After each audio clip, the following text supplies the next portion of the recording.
last week, and hopefully we'll be able to get back on track this Tuesday coming up. Okay, we're going to have a very exciting um, program for you on today, and looks like we have a story, you guys. And this story is blowing my mind, and I do appreciate everybody that joined in. And this story is blowing my mind. It's blowing my mind because I'm looking at two little devils, little demon thugs, a 12-year-old and a 14-year-old. Welcome, everybody. Like and share as you come in. And I had to talk about this show. I had to talk about these two thugs. I had to talk about it today. And I was in the midst of traveling yesterday, so I was, got home a little late. So I said, okay, I'll do my show today. And like I said, I hope and pray that I'm gonna be able to get back on track. But I'm getting ready to get into some busy times, because we're trying to do some things in August. Okay. But Blog Talk, I'm going to give you the number just in case you might want to chime in for the ones that want to just listen. And then I did put, I thought I put the link in there. Hold on, let me put the link in there, you guys. Hold on. I'll put the link in if anybody wants to come on and just chat a little bit today. But you know the topic, and I'm telling you, I have never seen anything like this. But Blog Talk, let me give you the numbers: 563-999-3682 for anybody that wants to chime in. And welcome everybody. Like and share as you come in. It's free. It doesn't cost you anything. But we're gonna talk about these little thugs. I'm telling you, policing in America. Okay, racism in America. If you want to find me on Blog Talk, you go into racism in America. Policing works just fine when you're white, huh? That's my topic for today. Policing works just fine when you're right. You know what? I think back on Tamir Rice, the 12-year-old little boy that died. And he's the same age as my granddaughter, right? And I think about him, and I'm thinking about this little white boy, Travis O'Brien, and Nicole, who's 14, Jackson. And I'm telling you, it's just, I have not seen anything like this ever in life. But I'm looking at how they handle it. Okay. I'm looking at how they handled Miss Nicole and Travis. And I'm also looking at how they handled Makhia Bryant. Remember the 15-year-old who's a year older than Nicole. Okay. And she had a knife and she was defending herself against two grown women that was coming to her home to attack her. But instead, I see something that happened to Tamir Rice. I think his incident happened like as soon as the police drove up, somebody told them that the gun was fake. Um, and from my understanding, Timothy Lohan, who shot him, shouldn't even been on the force anyway, because he had been fired from another force, and they deemed him incompetent, and they deemed him that he. Let me see. I've written it down somewhere, but he should have never been on the force, you guys. Okay. The sad part about it was Timothy Lohan, or whatever his name is, got out the car immediately, not even looking, not even asked, to just start shooting. Pop, pop, pop. But did they do that with these white babies? Did they do that with Nicole and Travis? Same officer with Makhia Bryant. Officer drives up. She called for help. She's holding off these two adults until the police comes. He gets out the car and immediately he starts firing. He didn't ask questions, didn't bother to do, I thought police officers were supposed to come there and investigate, right? He didn't do any of that. He just saw somebody with a knife. And because they're black, they automatically want you to figure out and assume that, oh, they're black, so they have to die. No. Did they do Dylan Roof like that? Did they do the other guy, Aaron Long, I think it was, who shot up the sex brothel in Georgia? Did they get out the car and start shooting him? Did they get out the car and start shooting Kyle Rittenhouse? I think his name, Kyle Rittenhouse. Okay. So I see that you're handling situations a little different when they're not black. When they're black and they don't have a weapon, or they do have a play gun, like Tamir Rice, he had a play gun in his hand, they got out blazing. Blah, blah, blah. Everybody, couldn't answer questions. I'm scared for my life. But when you're white and you have an AR-47 and you shoot at police, nobody's threatened. Nobody was threatened. This whole story is blowing my mind. Nobody was threatened. But these two thugs, 14 and 12, had guns. Okay? And the owner of the house that they broke into said it was a lot of ammunition there. Over 200 rounds, right? But nobody was threatened. So why are they so threatened when our children who don't have weapons or have a play gun like Tamir Rice? And I'm going to read a little bit. I want to first start off with a little bit of Tamir's Rice story. And I do appreciate everybody that's tuning in because you didn't have to, but I appreciate you. Okay. But like and share as you come in. I just want to read a little bit about my baby, Tamir Rice. He was 12. Let's just listen. And I'm going to read a little bit about Nicole and Travis, those two thugs too. Okay. Who had a shootout. I mean, they thought they was in Wild Wild West. They had a shootout with the police, and they still live. That's amazing when you tell me that when you see my child that doesn't have a gun, or a child that looks like me that don't have a gun, and they can die for having a toy gun. But these two thugs who had guns that were shooting at police, they still got to live. Wow, that's amazing. Let me just read just a little bit about Tamir Rice. On November 22nd, 2014, Tamir Rice, a 12-year-old African-American boy, they called him boy. I want you to listen very careful. I want you to listen at the wording, okay? Who was killed? Killed. Now, this baby had a toy gun, but okay. Who was killed in Cleveland, Ohio by Timothy Loman, whatever his name is. Who cares what his name is? A 26-year-old white police officer, of course. Rice was carrying a replica toy gun. Okay. Timothy shot him almost immediately after arriving on the scene. Took them at least 35 minutes to shoot at. I don't even think they shot at those kids immediately because I heard a recording, and the recording was, we want to let them live. We don't want to shoot. Just be careful. Let's give it a little time. That's what the officer said. Now, when they're white, you can give them a little time. But when he's a 12-year-old black boy, no, we're going to get rid of them. Then we're not even going to give him any help. But let me just keep reading. Let me read that part again. Loman shot him almost immediately after arriving on the scene. Two officers, Loman and 46-year-old Frank Gombach, whatever, were responding to a police dispatch call regarding a male who had a gun. A caller reported that the male was pointing a pistol at random people at the Coaldale Recreation Center, a park in the city of Cleveland, Public Works Department. At the beginning of the call, and again in the middle, at the beginning of the call, and again in the middle, he says of the pistol, it's probably fake. It's probably fake.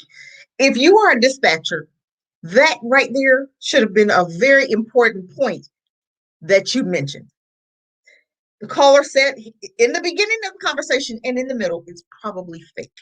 So that dispatcher should have mentioned that. And if she didn't, she should have lost her job. And let's go on. Towards the end of a 2-minute call, the caller states that he is probably a juvenile. Okay. But this information was not relayed to the officers. Why was that very important information left out? That's your job as a dispatcher, is to get the vital, important information, right? Now you know that officers, how they are about guns. Wouldn't you have thought that information, that little bit of information right there, was kind of important to let the officers know, hey, he's a juvenile and the gun is probably fake. So just be careful. We're gonna make sure the gun's not fake first. Okay, we're not gonna go in, shoot them up, shoot them up. Let's, clear it and make sure that the gun's not fake. Because once you take a life, it's gone, right? Tamir will never be back because somebody was careless enough not to even mention that the gun was fake or that he was a juvenile. Okay, so the officers went there looking for what? A grown man, maybe. But if you go there looking for a grown man and you see a child, then that automatically say, hold on, whoa, hold on here. Because a 12-year-old to me, a 12-year-old boy looks like a 12-year-old boy. Doesn't look like a grown man to me. I, I don't know. I don't know any 12-year-olds that look grown to me. I'm just saying. But I'm a grandma and I'm a mom. But I'm just saying. Okay. The officers reported that when they arrived at the scene, they both continuously yelled, "Show me your hands," through the open patrol car window. Loman further stated that instead of showing his hands, it appears, listen to the wording, as if Rice was trying to draw. It appears. I knew it was a gun and I knew it was coming out. The officer shot twice, hitting Rice once in the torso, according to Judge Ronald B. Ardenne, whoever, Adrine, who should be voted out. I hope you guys got him out. And a lot of times when these judges, DAs, mayors are not doing their due diligence and they're not doing their jobs as far as bringing up charges, that needs to be their last opportunity to serve the public, because obviously you don't want to serve all of the public. You just want to serve certain people in the public. So if we find one that can't serve all of the public, all of the people, then that judge needs to be voted out. And they are voted, and we do vote them in and out, right? So they need to be voted out. Okay. According to this judge, Ronald B. Adrine, on the video, the Zoom car containing patrol officer Loman and Gombach is still in the process of stopping when Rice is shot. Huh. Wait a minute. Did I read that right? On the video, the Zoom car containing patrolman officer Loman and Gombach is still in the process of stopping when Rice is shot. So that means you didn't even get out the car. The car was still rolling. When they drove up, they just pop, pop, pop, pop, pop.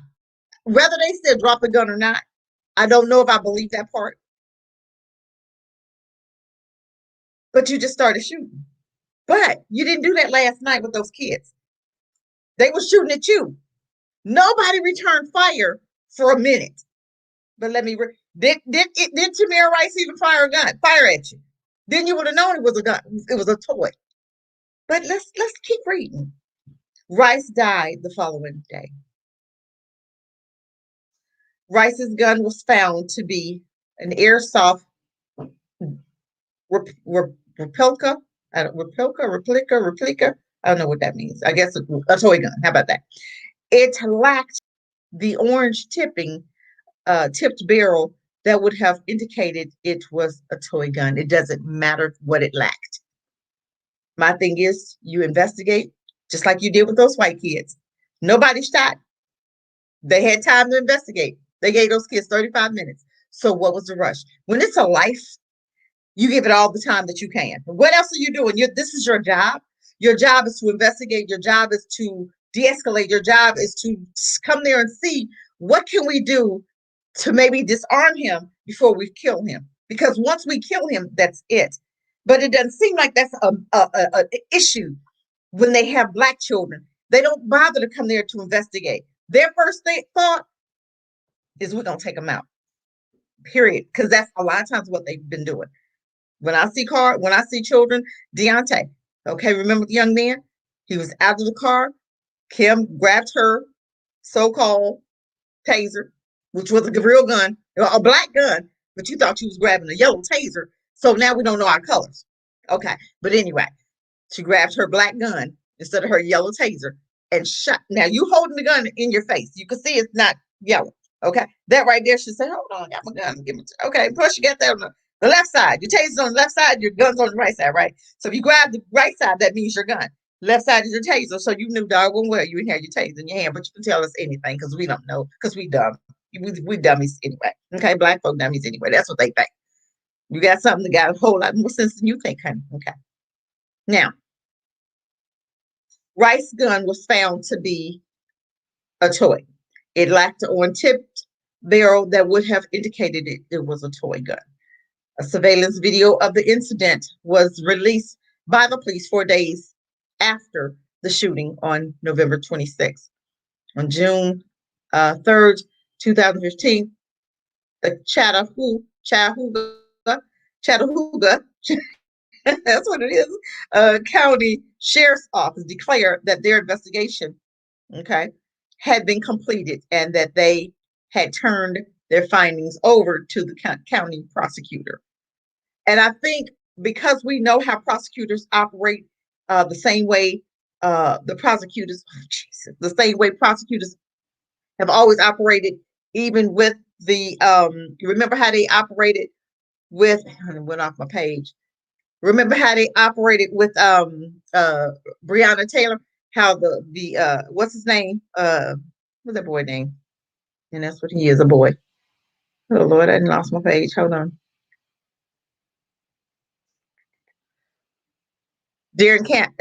Cameron.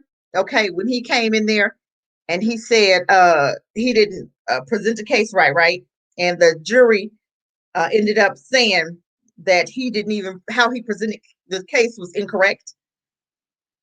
But guess what? I think we should start now being able to see how they're presenting those cases. Now that you know that this is how they are presenting the cases, and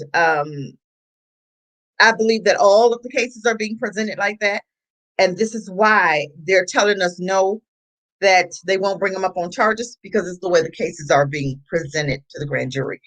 I do believe that since we know that something needs to be done about that, and we need to be allowed to see how they need to open that courtroom up so that we can be sure that they're presenting it the right way. Okay. So even with that prosecutor, I hope that was his last decade or last term in office. Okay. The prosecutor that came and said that, they weren't going to bring any charges up. Okay.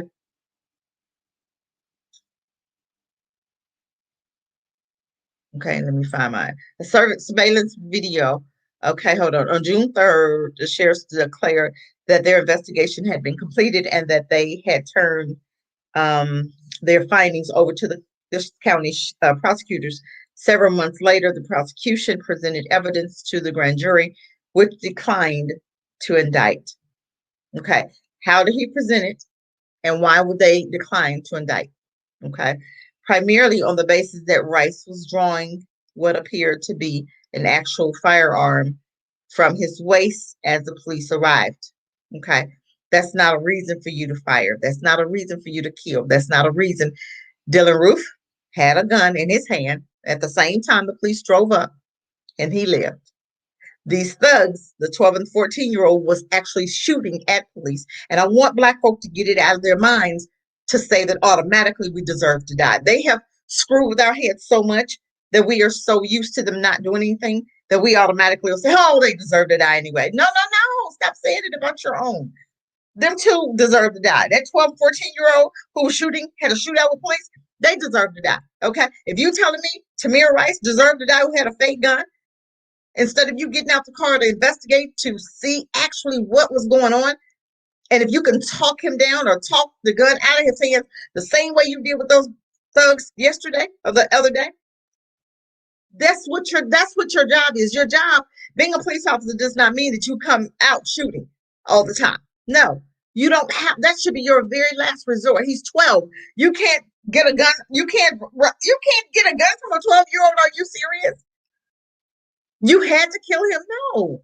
They didn't. They could have did the same thing with that 12 and 14-year-old, but they didn't. They want you to believe that every time it's your black baby, that they deserve to die because they want to dehumanize our babies. No, I don't care what he had in his hand. De-escalation is first. You de-escalate. You get up there, you come out the car, you make sure he hear you. Did he hear you? Because if he was running around there playing, he might didn't hear. Maybe did he see the cops pull up? Did he know the cops was talking to him? You could say anything, but if you're not there, maybe he didn't hear them say anything. Maybe he didn't even see him drive up. Maybe he was pulling his little gun out. Maybe he was pointing at somebody to they were in the process of playing, right? So the police come up. Did he see him? Did he hear him for real? You could say anything, just like I'll see people and they'll say I'm looking at them, and I'll be looking, not even thinking about them, and they may speak, and I don't speak back. People get mad and say, "Girl, you saw me speak. You didn't speak to me. You were looking dead at me." And sometimes you're like, "No, I didn't see you," because a lot of times I may be looking, but I may be, daydreaming, or I may have my mind on something else, or I'm thinking about my next move, what I need to do, and what I need to get done before it's time for me to do what I need to do. So we have to stop assuming that he heard, because he might didn't. But they assume that he heard. They assume that he saw. They assume that what the police officer was saying was correct. And it might not have been correct information, because I'm going to keep on reading and you're going to find out why. Let me keep reading. Okay. A lawsuit brought against the city of Cleveland by Rice's family was settled for $6 million. Okay. That's nothing compared to your baby not being there. Okay. In the aftermath of the shooting, it was revealed that Lohman, in his previous job, listen, as a police officer in Cleveland suburbs of Independence, Ohio, had been deemed an emotionally unstable recruit and unfit for duty. So therefore, this man, okay, this murderer, because that's what he is, shouldn't have been hired in the first place, for one. But because he was white, and I say so, they didn't even check his record. Let me show you something. Let me just help you out here. Okay. Had been deemed emotionally unstable recruit and unfit for duty. Lohman did not disclose this fact on his application. So for lying, he should have been fired. Okay. To join the Cleveland police. And the Cleveland police never reviewed his previous personnel file before hiring him. Why not? Why was his file not? Why did they look and see his file? Because if he was black, they would have reviewed his file, right? Why is it that we see so many differences when you're black and you're white being hired? Why is that possible? He should have been fired, and he should have went to jail for murder, because they deemed him. He knew he was unfit. He knew it. So you are a murderer, because if you weren't on the force, you wouldn't have shot this baby, because they already said you was unfit, and you knew that. So you're a murderer, an unfit murderer. Okay. And all he was following. The following investigation, Lohman was fired for withholding this information on his application. That's it. No jail time. He should have got jail time for that. And you know why I say that? Because he knew he was not fit for duty. He knew that, but he refused to disclose it. But also, if they had did their job and not given him the job because he's white, and I say so, and I'm good, and we just want white boys on the force anyway. So we're gonna get the job. We're not even gonna look. We don't even care. We're not even gonna look, because hopefully nothing will come up, and will be able to keep moving forward. We won't be able to use that anyway, because that's in the past. We're gonna leave the past in the past. But leaving stuff in the past, it affected somebody else's future, right? This is what I'm saying. Do stuff the right way, white America. Do stuff right. Then we don't have mistakes like this. People don't lose their lives because of your stuff. Okay. A review by retired FBI agent Kimberly Crawford found that Rice's death was justified, and Lohman's response was a reasonable one. They always justify. You know what? Let me just say one thing. They always want to justify our deaths, right? I always want to justify it. But have you noticed, family, that every time they don't give us, or they deem a shooting, a murder of one of our babies justifiable, that they have a school shooting, a train wreck, a train shooting. They just had a train shooting after they shot Andre. Andrew. Okay, the one that's in where was he at? Elizabeth City. Okay. They just deemed that it was justifiable, right? You came up, you serving a warrant, and this man is dead. You already knew his address. Where was he going? What was the big rush? Why did you have to kill him? I'm just saying, all this shooting in cars and stuff. Why is it justifiable? These people are no threat. They're leaving the scene. They're getting away from you because they know that they're going to die. So they're running to live and they still die. So my thing is, why is it okay for them to start shooting at people? You're already at his house. He's got to come back. Leave an officer right there. He's coming back. Where is he going?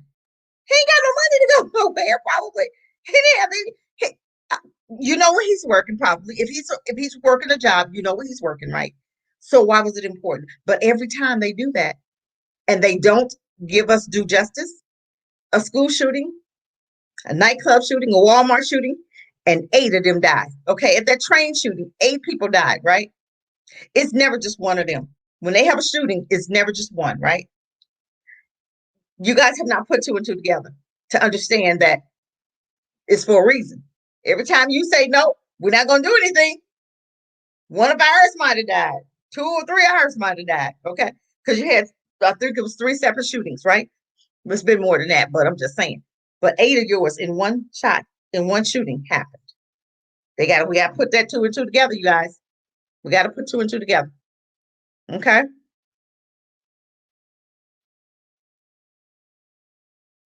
But we have to understand now. I want to just now we heard the one with Tamir Rice. Okay. We already know with the Bryant. Okay. Officer came up there immediately. I just want to read a little bit of that. Just want to read it. I'm trying to help us understand, and I'm trying to get us to understand that no, our babies, you're not gonna keep coming up here, you shoot our babies and want us to believe that it's okay. It's not okay. It's not okay. And that's what we do. They have gotten us so jacked up in our brain. They have gotten us so jacked up that we think, oh, she had a knife. She deserved to die. I heard somebody black say that. And that pisses me off. Stop. We, y'all, let me tell you something. If we don't get away from these white folk, if we don't totally separate from these devils, because we think and we sound just like them, we think just like them, we talk just like them. Stop always thinking that because they're your babies, that they deserve to die. They have gotten us so trained and used to that we're numb. So automatically you say, well, he had a gun. I guess he needed to die. But don't none of theirs die. Dylan Roof, he's still living. These 2 thugs, they still live. Okay? The boy that shot up the sex brothel, he's still living. I'm just trying to help you to understand. Stop always thinking that your babies deserve to die because crack is white folk telling you, oh, they dehumanizing yours. And Tamir Rice, they went all through his background. They went through the mom's background. They investigated everybody. They made him, okay, the victim. They made the victim the criminal. But with these white kids, you'll hear nothing about their mama. You hear about the white girl stealing some damn puppies. She sold puppies. Puppies. And she burned the house. They sent her to, let me just tell you about this white girl. Let me just tell you about this little thug.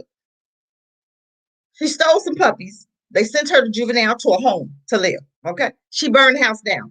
So tell me why she wasn't in jail. Why was she in another foster home and not in jail? She burned the house down. So you telling me that it was okay for her to burn the house down?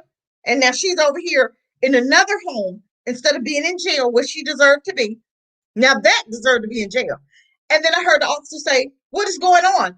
Why is it that our children are feeling so comfortable with shooting at us? Because you're allowing them to. Anytime you don't spank a child when they do something wrong, guess what? It grows, right? It festers, right? It gets worse, right? You have a child that they're talking back. The first time they talk back, if you take care of that problem, what happens? They're done. They don't talk back again, right? But if you allow that to continue, what happens? They continue the behavior and it gets worse, worse, and worse, right? This is what happens. They look at kids and look and say, "Oh, we get away with this." Ain't nothing happened. You had another school, a pre. This girl was she was six. No, she was in sixth grade, middle school. She just had she took a gun to school and tried. She didn't shoot anybody, but she did fire the gun. She just couldn't shoot. Okay, but nothing happened to her. The school said, "Oh, we had a Mr. They I think it was like a misdemeanor or something." No, you have to do something. You have to punish these kids. When you don't punish somebody, they feel it's okay. Other kids watching, they say, "Well, Sarah didn't get in trouble. Little Karen didn't get in trouble. Little Judy didn't get in trouble. So I'm gonna try the same thing." But this white thug, the one, the 14-year-old, she said, we coming to kill some cops. That was her thinking that night. We coming to kill. And the owner of that house that they broke into said they had plenty of weapons.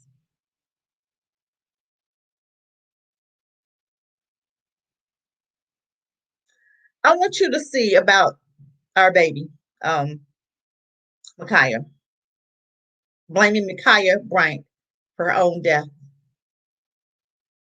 ignores truth. And you know how many black people said that she deserved to die? You remember Makhia was the one with the gun, the knife. Okay. She called police, had a knife in her hand, and was defending herself because two grown tail women wanted to come to her house for some darn dishes or a bed. Don't know which one it was, because she either wasn't doing the kitchen or fixing the bed. How do you die for not fixing the bed? How do you die for not doing dishes? How do you die? How is that possible? So she has a knife in her hand. She calls police, trying to get some help till the police get there. He comes there to see her with the knife instead of him getting out his car investigating like they did with these thugs that we're gonna read about in a few minutes. Instead of him getting out doing his job, which is investigating and not acting like a hoodlum with a gun, a dummy with a gun, or somebody just don't care. Or somebody just, well, let's, okay, corral, let's just shoot them up. We got guns, shoot them up. Instead of him doing his job, he got out the car shooting. He got out the car. No taser, automatically shooting. Why? She didn't have a knife. I mean, she didn't have a gun. You could have walked up to her and tased her, and she would have still been alive. Okay. I just want to read just a little bit of this. Okay.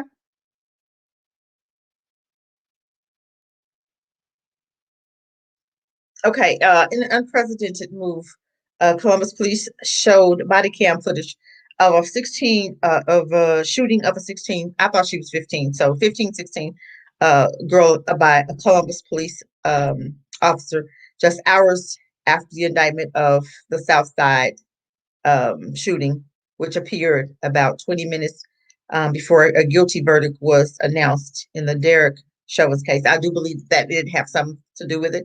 A former Metropolitan Minneapolis police officer who killed George Floyd prompted hundreds to protest. Okay, the shooting at the shooting site in downtown. Makhia Bryant was helpful and kind, her friends and family says. Okay, Makhia what we know about the 16-year-old girl fatally shot by Columbus police. The video shows an officer approaching a driveway with a couple of young people standing there. In the video, it appears that the 16-year-old, identified now as Makhia Bryant, who was moments later shot, moments later, okay? Moments. I didn't say minutes, moments later. As soon as he, got out the car, it didn't take long, okay? Was shot by police, pushes or swings at a person who falls to the ground. Okay. Let's say 16-year-old identified now as Makhia Bryant, who was moments later shot by police, pushes or swings at a person who falls to the ground. Okay. Um, Bryant then appears to swing a knife at a girl who is on the hood of a car, and the officer fires his weapon, what sounds like 4 times. Why 4 times? Why even pull your weapon anyway? Striking Bryant, who died a short time later. It's a tragic day in the city of Columbus. It's a horrible, heartbreaking situation. Okay, transparency, sharing the footage as incomplete. Let me just say one thing also. They always show you the footage of our babies dying. Do you not know that when this white girl, the little 15, 14-year-old that got shot by police, they didn't show her footage. They didn't show her laying on the ground. They didn't show her shot. Okay, when it came to you seeing her, because they did shoot her eventually after so many rounds. I mean, it's like 35 minutes. They was really trying not to shoot this little white girl. Okay, but they didn't show it. They never showed you any blood. They never showed you nothing of her. They didn't have her laying on the ground. They didn't show you when they shot her. Okay. So that right there, why are you showing our bodies, our babies? Okay. You showed Makhia when he shot her, when she laying on the ground, she's bleeding out. You showed that camera didn't go nowhere. But on this white girl, no camera. It went blurry. Okay. They blurred it out. You can't even see anything. But my thing is why? Why the difference? Why the difference? It's time for America to be honest with itself. It's time for us to understand. It's time for us to understand what's really going on here. It is time for us to hold some people accountable. If you're going to show our children, and they put Makhia's name out there, right? These little white kids, they put their name out there for a minute because it was hard for me to find anything about them. It was hard because I looked and they kept saying, the minors, the children, the children, the children. Well, whose children? What's the children's name? But Makhia, it was out there immediately. So what's the difference in you showing a 15-year-old's name, Tamir Rice's name, the black kid's name, but not the white kids? What's the difference? We have to start holding them accountable, you guys. We cannot see stuff like this and not say anything and not get mad about it. We have to stop immediately when something happens, when police officers shoot somebody, we have to stop running our mouths. We come together and we make them pay. We hold them accountable. He should have been visited at his house. There is no reason for Makhia Bryant to be dead today. If he had got out of his car and ran up there and tased her like he should have done, I'm just saying I don't even want him to tase her. But if you got to do something instead of you killing her, go ahead and tase her. Because she shouldn't be dead. She had a knife, so what? Dylan Roof had AR-15. These little kids, little thugs, the little 14, she had an AR-47. Okay. Makhia had a knife. And this 14-year-old thug, she was shooting at police officers. Makhia was shooting at police officers. She wasn't even running toward the police officer to stab him. She was really trying to defend herself because one girl was on the ground. She literally got up off the girl. If she wanted to stab somebody, she could have stabbed the girl that was laying on the ground. Come on, if you guys see the whole video, she had just got off one girl that was on the ground. She got her down. Then she went for the other one. Okay. Who knows? Was she going to stab? Who knows? We can't assume that. I'm not going to sit up here and assume anything. Okay. Now this is really sad. Police received 911 call at 4:35 p.m. about an attempted stabbing in 31 block of Legion Lane, which is located north of. Okay, the caller reported a female was trying to stab them. Then the caller hung up. Okay. Officer responded to the scene at 4:45 p.m. The officer involved shooting was reported. Okay. Columbus fire medics were cleared to come into the scene at 4:46. Police said the wounded person was transported in critical condition to Mount Carmel East Hospital, where she was pronounced dead at 5:21, when she was shot 4 times. Why did she need to be shot 4 times? And why not in the leg? I'm not even saying she should have been shot.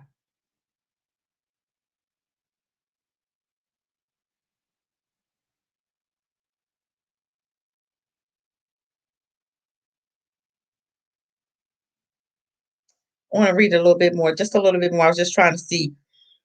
It says, intern Columbus Police Chief Michael Wood said officers are authorized to use deadly force to protect themselves or a third party. He said the investigation still needs to be completed to determine if the actions of the officers were justified. Of course, we all know it's going to be justified, right? He said the officers who was not named has been placed. Now, why is that officer not named? Tell me why. Why was he not named? He's been placed on administrative leave. Okay. I'm so sick and tired of this. And then they say, oh, she could have been my granddaughter. Okay. In any way you look at this, it's a tragedy. It really is. Because that baby shouldn't have been dead. She shouldn't be dead. It makes no sense. But I want to go into the other ones. Okay.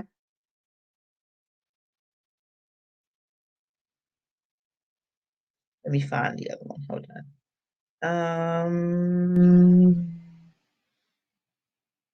Hold on. Let me go back over here. There you go. Okay. Now I want to talk about the other two thugs. Okay. The little Nicole and Travis.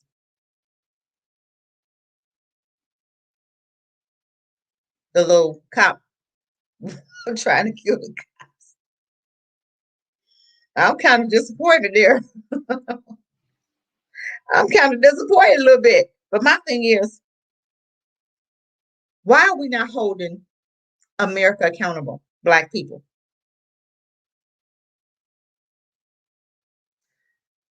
Jackson is her last name.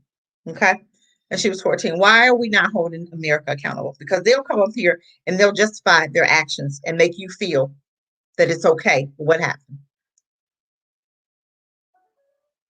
How are you putting Roberto? The spokesperson was putting the blame on politicians. But if they were black, who would the blame be on, family? It was on Tamir's mama. It was on his daddy. It was on Tamir. It was on, he's 12. It was on everybody but the right people. It was on everybody but Timothy Loman, who shouldn't have been an officer, who wasn't supposed to be on that force in the first place because not, he was deemed to be unfit for the job, right? So why was he there? I'm just saying. I'm tired of stupid stuff. It just makes no sense. We just allow anything and everything, family.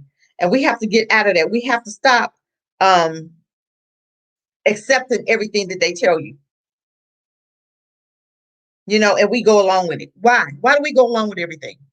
That's unacceptable. So now they want to blame the media. No, it's not the media's fault. It's parenting. It's the system. It's systematical racism. So you want to ask the question, why? Because when they do stuff, you don't do nothing. How many times did we see the I did a story on the guy that with the Walmart, okay, who shot up the Walmarts in El Paso. He had a record long as your arm. Everybody, all of these shooters that's coming out, they have records, previous records. I went to see the guy. He burned down a neighbor's house. The same thing. He killed some animals, burned that house. He beat his mom up, beat the grandmama up. He went down the line. Okay, set the house on fire too. He still wasn't in jail. Went in front of the judge. The judge said, "Oh, he's gonna be good. We're gonna let him go." What did he do? He went home and killed the whole family. Okay, come on, you guys. We gotta hold America accountable. These officers, we gotta hold them accountable. You don't get out your car and just shoot them up, bang bang. No, you don't do that for the white folk. Then why are you doing it for our black babies? And half the times they don't have weapons. Most of the times when our babies are dying, they don't have guns. They're unarmed, and they're usually for a violation of non-violent crime, a non-violent stop. Okay, a crack tail light is nothing to die over, and that's what they're dying over. Or you stopping them because they had a smell good in the mirror. That's what Deontay died over. He had a smell good things hanging in the middle of his window. Okay, mirror, and they stopped him for that, and he's dead today. Make it make sense, family. Okay, Beefy, talk to me. You know my statements is what? It bias, really? How? How you know what? I'm not you can't come in here and do my live for me, okay? I got this. You just have a seat and learn something, okay? You just need to learn something. It bothers me when people come on here and try to tell us what's in our face that is not true. Miss me with it, Beefy. Miss me with it, honey. Bye. Have a good one. Let's continue on, family. We're not letting white supremacy come in here and tell us nothing. Have a good day. Dylan Roof, is he dead? Okay, I thought so. The guy that shot up the sex brothel in Georgia, is he dead? Kyle Rittenhouse, who murdered two people, is he dead? Let's go back to Dylan Roof. He murdered 9 people in the church. Is he dead? Beefy, talking to you. Have a seat and learn something. I know, guess what? It don't even matter what you say because you're not going to come here and tell us what we're looking at, what's right in front of our face. You're going to tell us, oh, that's not blue, that's green. And we're looking at this blue, this red. We're looking at this red object in front of us, and you tell us, oh, that's not red, that's orange, that's green or yellow. No, we're going to call it what it is. We're going to make it make sense here. We're going to make it make sense. When white supremacy coming in our lives, have a seat and learn something. We don't need you to talk here. You shouldn't even be here in the first place. Why is it that when we come here and do our lives, we got white folks trying to tell us what we seeing? Oh, no, whatever. Sit down, have a seat. You want to stay, but be silent. You don't have a right to come over here and tell us anything. Okay, you take that back to your side of town. Okay, thank you. Anyway, like I was saying, before we were really interrupted, let's talk about little Miss Nicole Jackson and Travis. Okay, let's talk about these white thugs. They're thugs, and what's happening and why it keeps happening because it's almost like they're not doing anything about it, and they know it. So guess what? If you're not going to chastise me, I'm gonna keep on doing what I'm doing, right, BC? That's why you can come over here and try to run your mouth. MLK said, life, what most urgent questions is, what are you doing for others? Okay. What are you doing? What are you doing? What are you doing right now for anybody besides run your mouth? And I didn't give you permission to run nothing. So why are you here? Why are you here? Okay. You're not allowed to speak. I don't even want to hear your mouth. Okay. Let's continue on.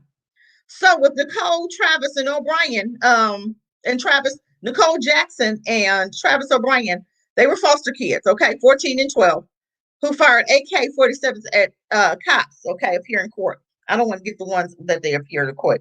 I want you guys to I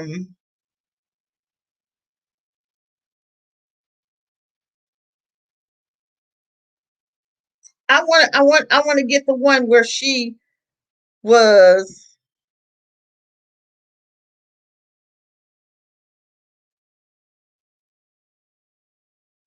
to the little beefy. Have a good one, sir. Okay, you don't come over here telling me nothing. You don't have a right to talk to me. I didn't give you permission to speak. You only speak when spoken to and when you ask to be spoken to. When you ask to speak and I give you permission, then you can talk. Other than that, shut the hell up. You don't come over here telling me nothing. These are the thugs that I'm talking to about, okay? Can't nobody tell us nothing. Until you walk in these black shoes and you experience what we experience, you have nothing to say, Mr. Beefy. Have a good day. Okay. That's what we're working with right here. You don't come over here telling me nothing. 12-year-old boy and 14-year-old girl opened fire at Volusia County deputies with guns, including AK-47. Children run away from Florida United Methodist Children's Home, okay? Which she should have been in jail because she had just burned down house, right? Why was she in another foster home? Okay. Teen girl suffered the life-threatening injuries, okay, but didn't die, okay? America Reimagined, a 14-year-old girl is seriously hurt after she and a 12-year-old boy allegedly armed themselves with stolen guns and opened fire on Florida deputy officials said. Now you opened the fire, so what's not true about that? Okay. You come over here talking noise and you don't interrupt my life. Okay. You don't run nothing over here. Have a good day. Okay. The children identified as Travis O'Brien, 12, and Nicole Jackson, 14, ran away from a group home in Enterprise hours earlier, alleged broke into an empty house Tuesday night. And you're not going to tell me that girl just all of a sudden picked that house. How did she know those weapons was there, and how did she know where to find those weapons? That girl knew whoever the owner was of that house, either he was uncle somebody or cousin somebody. That girl knew who that owner of that house was. You're not going to tell me that she didn't. They had over 200 rounds and an AK-47. So that girl, how did she know where to look? Okay, miss me with that. Okay, she had an AK-47, a handgun, and a shotgun and a large amount of ammunition. Okay? She was at somebody she knew house. They're not going to tell you, but she was at somebody's house. Deputies with the Volusia County Sheriff's Office surrounded and sought to talk the kids into surrendering peacefully, according to a release via the sheriff's office. Did you hear what I just said? Did they say that they came up with guns drawn, running to handle this? Did they say that? No. They said what? They sought to talk the kids into surrendering peacefully. Now, why they couldn't do that with Tamir Rice? Why they couldn't do that with Makhia Bryant? I'm just asking for a friend. Let's make it make sense. Let's hold America accountable. Let's hold America accountable. Let's stop allowing them to blame the news, the politicians. What are you blaming the politicians for? It's about parenting. Let's blame their moms. We're the moms and the dads. Because Tamir Rice, what they do? They put his mom on trial, didn't they? Okay. Where are these kids' mom? I don't hear them mention. Let's see if maybe they'll mention. Let's see if they mentioned in here. Okay. But the children started shooting allegedly with the homeowners' guns, the sheriff's office said. Okay. The children fired from multiple angles, and the girl allegedly threatened to kill a sergeant. But she still lived. Now, did they handle it? When she said, I'm going to kill a sergeant, did they rush in? No, they didn't, did it? Okay, let's see how long did it take.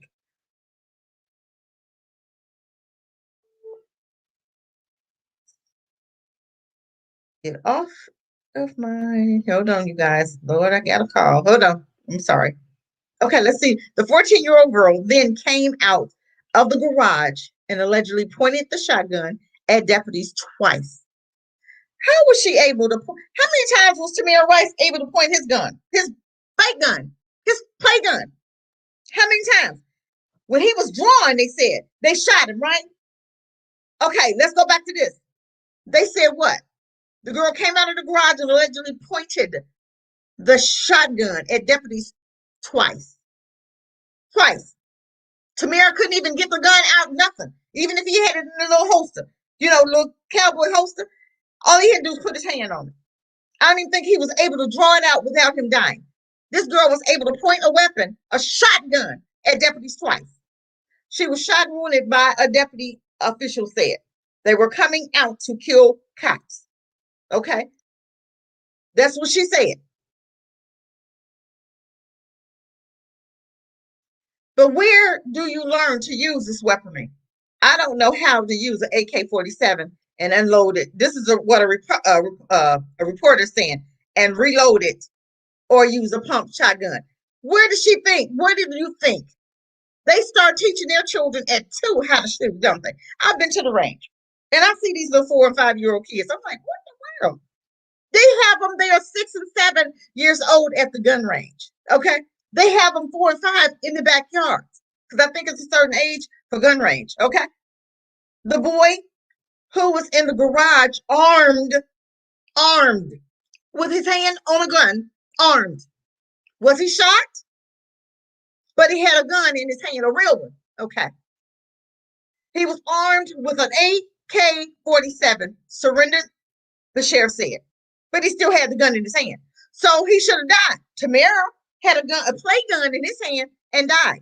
So why was he able to surrender and live?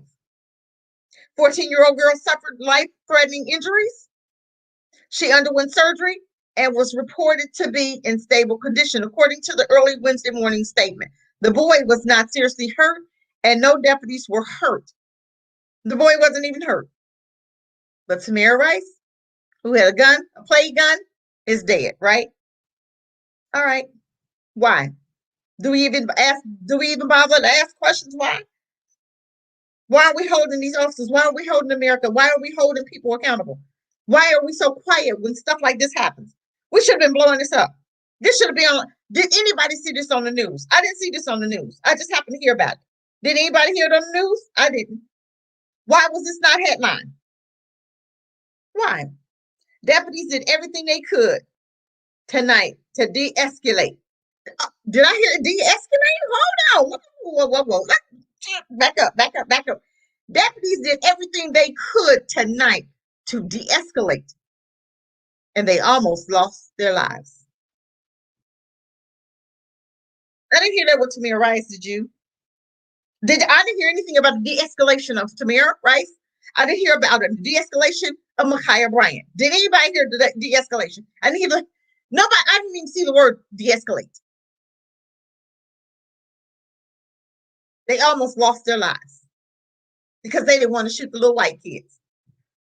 But Tamir Rice, I didn't hear Tim say, "I almost lost my life." That boy pointed their gun at me, and I was trying to de-escalate, and I was talking him down. I didn't see any of that. Deputies did everything they could tonight to de-escalate, and they almost lost their lives.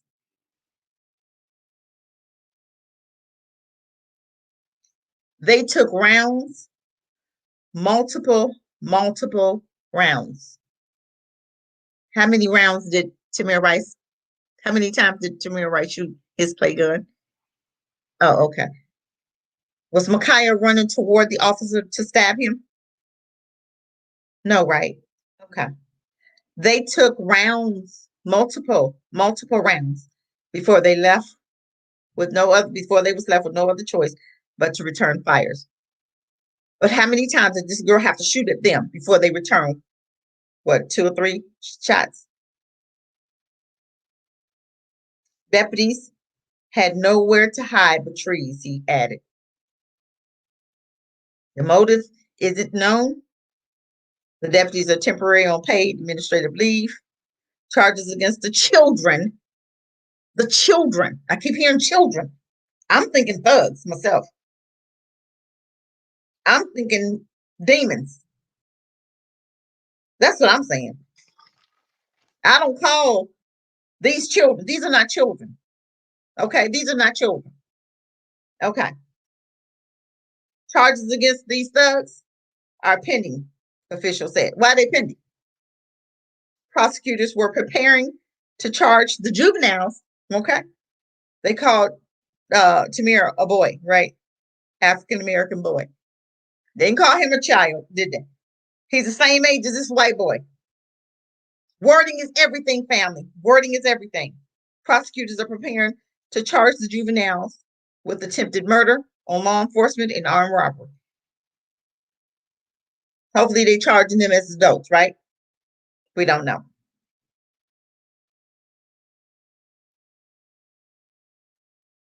Now listen to this. A report via told the homeowner who declined to reveal their identity, having monetarily left his home with his family to the store when the 2 foster children broke into the man's home and engaged in a gun battle with the sheriff's department. You're not gonna tell me that this little girl, somebody knew these people. You're not gonna tell me that they didn't know where to go to get the guns. How do you just go in somebody's house and know where to find a gun and some bullets? How do you know that if you don't know these people? Because some people, if they have children, they hide that stuff, right? So how would 14-year-old and 12-year-old know where to go get it? Okay, I'm asking for a friend. I'm just saying. Okay. Now the Methodist United Methodist Children's Home, excuse me, where the children lived, called the incident tragic and said it is the result of the system failing our children. Really? Oh, when white kids do something, it's the system. But when black kids do something, it's the parents. They go all the way back. I don't see nothing in this thing to where they did an investigation on their background. I don't hear the mama's name in here. I don't hear the daddy's criminal record. I don't hear the mama's criminal record. I don't hear nothing about either one of these children's parents. I don't hear nothing about their past. I don't but some damn puppies. Okay. You don't even know why the 12-year-old there because they didn't even go in his past. Okay. But Tamir Rice, when they put him on trial, they had his mama's past up there. They had Tamir's Rice's past up there. Makhia, they had everything about her on there. And her mama, daddy, cousins, uncles, and aunts. Okay. But when it comes to white kids, we can't give out no information. You didn't give the owners of the home. You didn't give her mama's name. You almost didn't want to see a picture because it was hard. Like I said, it was hard for me to find any information. These children are desperate, in desperate need of care in the appropriate setting. In the appropriate, ain't that? Oh, okay, let me read it again. I'm gonna calm down. These children, if they were black, what are some of the names they would have called our black babies? Thugs. Ain't that what Obama called them? Thugs. Obama called them thugs. Terrorists. Okay, they probably want to call them some other stuff too, but you can't say it on national TV, right? Okay. They said what? These children are in desperate need of care in the appropriate settings, which is a higher level of care than we provide. Both kids are in the home emergency shelter care program, which is currently serving 3 children. We have recently made changes to our emergency shelter care program and have been working with our partners, including the Sheriff's Community Partnership for Children, CPS, the Department of Child Welfare, to address the state of children welfare in our community and the gaps in the system that results in the lack of adequate or appropriate placement of children who should at times be in a care of a Department of Juvenile Justice. And that's what a little white girl should have been. She should have been in somebody's juvenile justice system for burning down that house. She burned down the house before she went to the house that she was at. She burned that down. Then they sent her to this Methodist, whatever. Okay. Instead of sending her to a juvenile facility, they sent her to another foster care program. Okay. This is why these white kids do stuff, because they know they're gonna get away with it. Because the laws is not for their children, it's for our children. Okay. As a result of this event, we will be placing a moratorium on our campus emergency shelter care program for the next 30 days, and then we'll cease to provide that service until such time, if when that we feel that we can do so in a safe manner of the children coming into the case. Ain't that something? Ain't that something? Ain't that something? They blaming the system. That's sad. That's sad. I ain't hear the parents. Did we anybody here? I'm looking for the parent's name. I don't see the parent's name in here. I don't see her past records in here. I don't see his past records in here. I don't see nothing else in here. In the story. In the story.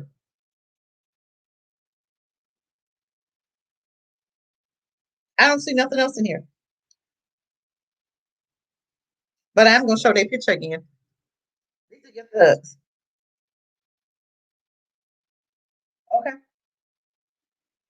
That's Travis O'Brien and Nicole Jackson.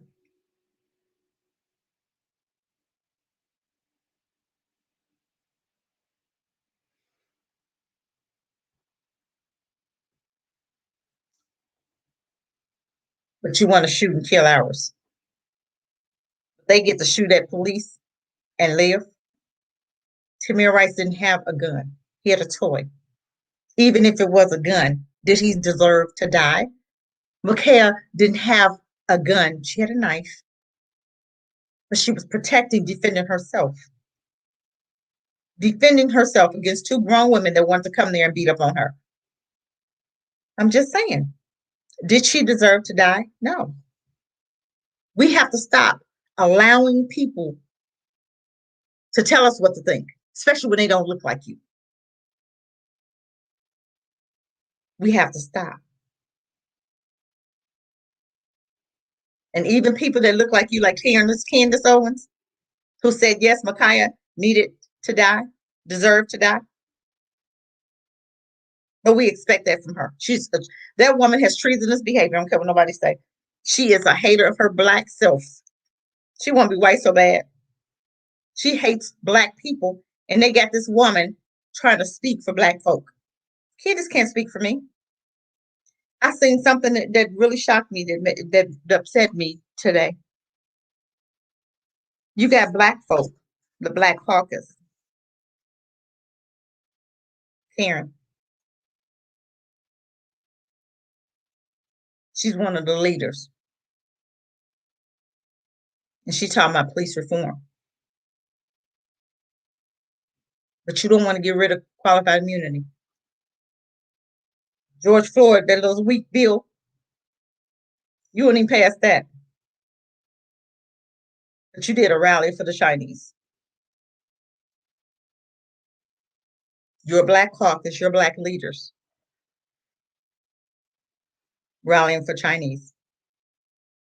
But you can't even do what you're supposed to do for Black folk. Now, this right here, something needs to be done about this injustice.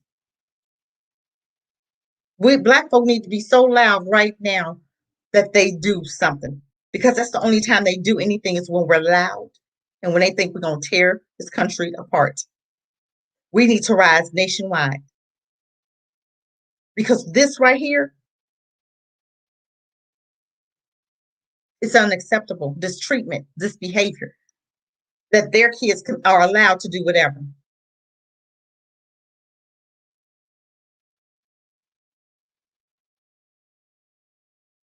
You're right. Let's see. You're right. You're right. You're right. I look at Grandmaster Jay. I look at the trial. I look at all of this. I'm looking at the Proud Boys who climbed a Capitol wall. I'm looking at white folk who climbed a Capitol wall. They still out of jail, right? They still were able to carry their weapons, right? They didn't bring felony charges up against them, did they? But they did. They climbed up the wall. They broke into the Capitol building. They pooped and pissed everywhere. And some got charges, but some didn't. Then you found out the Proud Boys leader was an agent. But you didn't say nothing about that, did we? We were so busy talking about Grandmaster Jay, NFAC being an agent, but they still got charges up against him. They want to shut that brother down. That's why they won't drop all them charges. They want to keep him quiet as long as they can, and they're going to try to get him some jail time.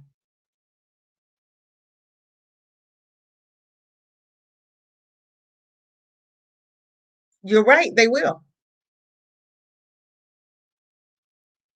But you know what? All Black folk ain't going to go, because we have been so used to being treated like nothing. Let's see. A lot of Black folk won't go. A lot of Black folk will stay here. And some I hear saying, I'm not going to run. This is what people are telling me. I'm not running. They'll say, I built this country. I'm like, if you built this country, you can build Africa. Because the conclusion of this matter is to get out. And that's what I keep telling people. But you got Black folk that they won't want to go. Why not visit? Why not visit? Why would you say no to an opportunity when Africa is the now? Go there and get some peace. Go there and start a new family generational blessing for your family there. Africa is the now. And we won't even go to visit. Because I hear people say, well, Africans don't like you. How do you know? Do you know any? No, but what? Who told you that? White supremacy? Because that's who told you that.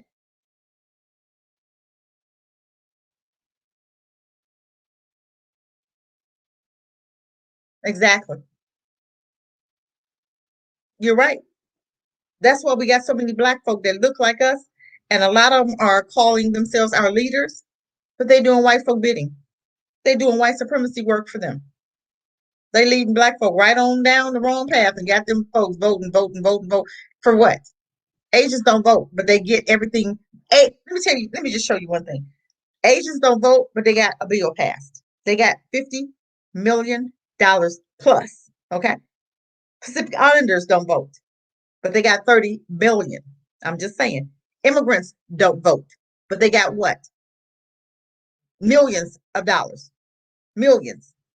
Their children just got millions. Those little demons, illegal aliens that came across the border that shouldn't have, and their parents were in jail. Those children got millions. The family members that's here, the illegal aliens that's here now, their family members are getting 15,000 per person, and they don't vote. But Black folk who got their booties to the poll, got what? Nothing. Oh, okay, that makes a lot of sense to me. You run to the polls, you vote for people that do nothing for you. Then they make excuses why it's okay not to do anything for you.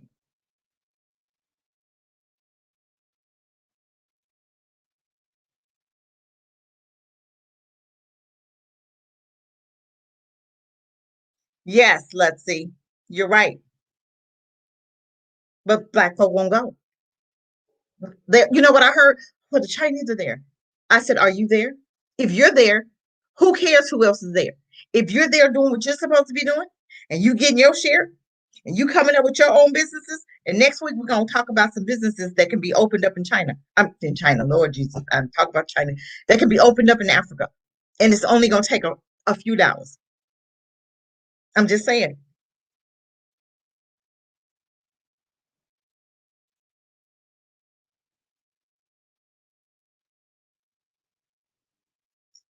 And they shouldn't have to leave. You have to go visit. We talk about the Chinese being there, but I asked you, black folk, are you there? If you were there, wouldn't be no room for no Chinese to be there. We support each other. Once we get this right, and guess what? They said, well, you got Africans that don't like you. I said, you have black folk here in America that don't like you, but you're still here. You won't leave. So don't tell me I don't want to hear about who don't like you. I don't care. Go over and do what you got to do. Get yours. Get your land. Get your house built. Get your businesses. I just seen somebody with a bread breakfast in Kigali. I just seen apartments that they have to buy. You want to buy a house? You can't buy one here? You can buy one there. What are you waiting for? You can rent a 6 to 7 bedroom house for 300, 350. What are you waiting for? I'm just saying. We talk about other cultures. We talk the conclusion of this matter. When I do my lives, it's all about what is the conclusion? What are we going to do about it? What do we need to do about it? We need to get out. Why are we staying in a place that hates you? Why are we staying in a place that shows you every day that we will never be fair to you? We're going to always hate you. They will have a perpetual hatred for us. I did a show last week about that. Look it up. Go to my YouTube channel. They will have a perpetual hatred for you. Why? Because they can. You know, I've seen it makes me so mad when I see black folks in these restaurants. And the one lady put the woman out. And she said, because I can. You deserve to be put out. Stop going into their stores. We have different pop-up shops with different black businesses. Okay. Smooth Queen, what's her smoothie queen? She has a closet. She does pop-up shops. Plus, she has smoothies. She's got 3 different businesses. I'm telling you, this girl is a hustler. She's making it happen. We got black folk with businesses that's trying to get it off the ground, but we have to support each other. We have to support our businesses. We have to support each other. We can't no longer. Why are you giving your money to people that don't like you? Why are you giving your money to people that when you go in these places, they put you out for no reason and then laugh and brag about it? I can. That's why I put her out. That's what the lady said, because I can. You wouldn't put me out but one time, honey. But you ain't gonna put me out because I shop black. Any chance I can, I shop black.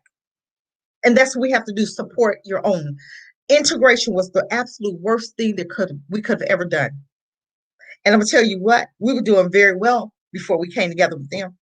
In 1920s, we was doing Black Wall Street, all of these black business, all this black area, all this black areas, black schools, black business, black buses, black shops. We had all of it. Black, black, blackity, black, black, black. And we gave up all of that to integrate with our enemies. And when we came back together with them, it went downhill from there. Our children and their education systems, you already know that we need our own educational system. Why won't we get it? You can get a school in Africa for $500. And those schools in Africa, from my understanding, they need to be, that system needs to be done. We need to teach our children our Black history. We need to teach our children our Black history. They need to know what Black folk went through in America, like these riots, Black Wall Street, Durham. They, Durham, yes. Okay. Winston-Salem, New York riots, Rosewood. Greenville, the Red Summer. They need to know about African children need to know about all of this stuff that we went through here, so they'll understand how dangerous these white folk are. So therefore, they won't be sitting up looking up to them anymore, wanting to marry these demons and devils, because that's what they are.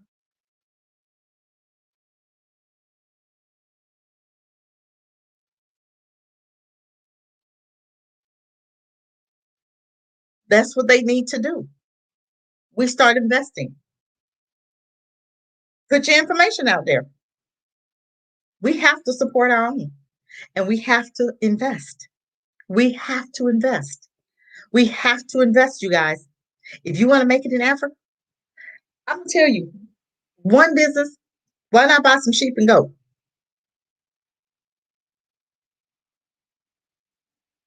Why not buy? Why not?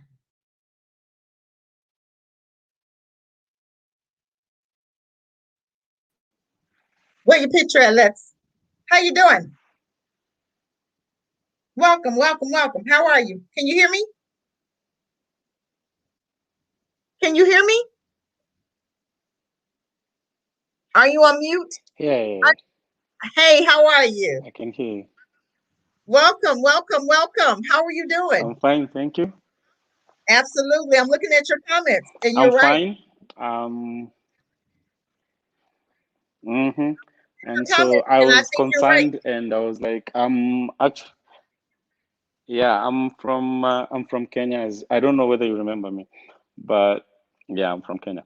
So yeah, my comments, and they're very reserved and always the same. There are so many opportunities here. Um, People tend to believe again what they're told there, but yet those who are telling them that are already here making money. And you talk about the Chinese, you talk about the Russians, you talk about the Turkish. They are all here making money. But talk Right. about the black folks. Look at the rich black folks. I mean, Yep. do they have any properties in Africa? Do they have any properties in Africa? Because they don't Right. even look at Africa in a way that is productive in any single. Yet the entire continent is fighting for Africa. Like that is Right. where the money is. You know, Right. Right. I do believe France that. is France is I believe that. apologizing I have a girlfriend there, to and that's what mm. she's from there. And African Tigers, her and I, we talk all the time. Her and I are really Yeah, good friends. I know her. She's my friend also. Like I tell you, I get shocked every time, and at least now I'm a bit proud because when I go to YouTube, I see black folks coming in and showing Yes, off, the beaches, the places, the opportunities are there. It's a welcoming move. But when you have a majority of them still having that really mindset. dark ages mindset that Africa is just but a big bush, and they consider Africa as one country, which again is another uh, biggest mistake people make. And so, and when you okay, so two classes, you have a black class and a white class. A white kid knows more about Africa than a black kid.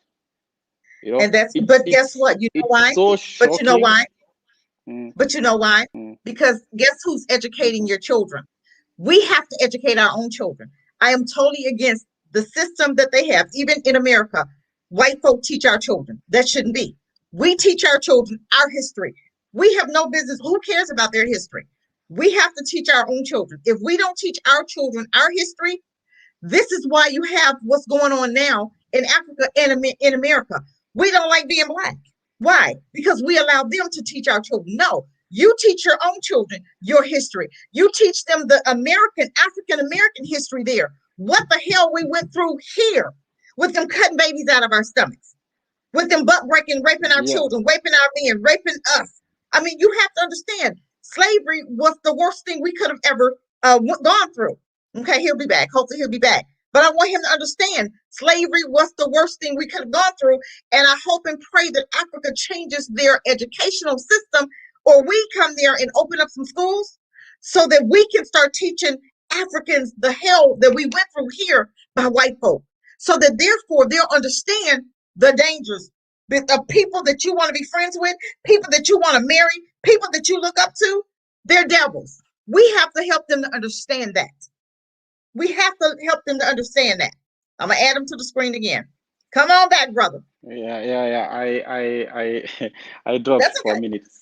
So for me, I tend to believe that yeah, when it comes to that, it's also part of okay. Why don't we have say those black schools or even private schools that cater only for you go for history lessons. Let them teach Yes. what they teach on the other side, but we have our own where we encourage on every Sunday, on every Saturday, you have to go, even if it's a 1 hour class, just go learn something about Africa.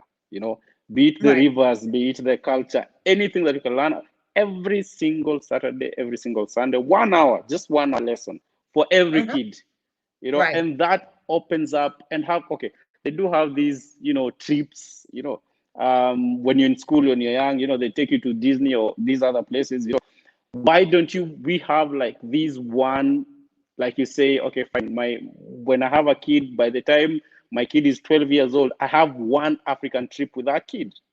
Hmm. This is what I see with the Right. white folks here. They come with their small kids and they Yep. tell them, okay, this is this, look at this. And when that kid grows up, they see opportunities in Africa that, Yep. black holes are just, you see Lamborghinis, you see Versace's, you see Gucci's there, and you're stuck with that.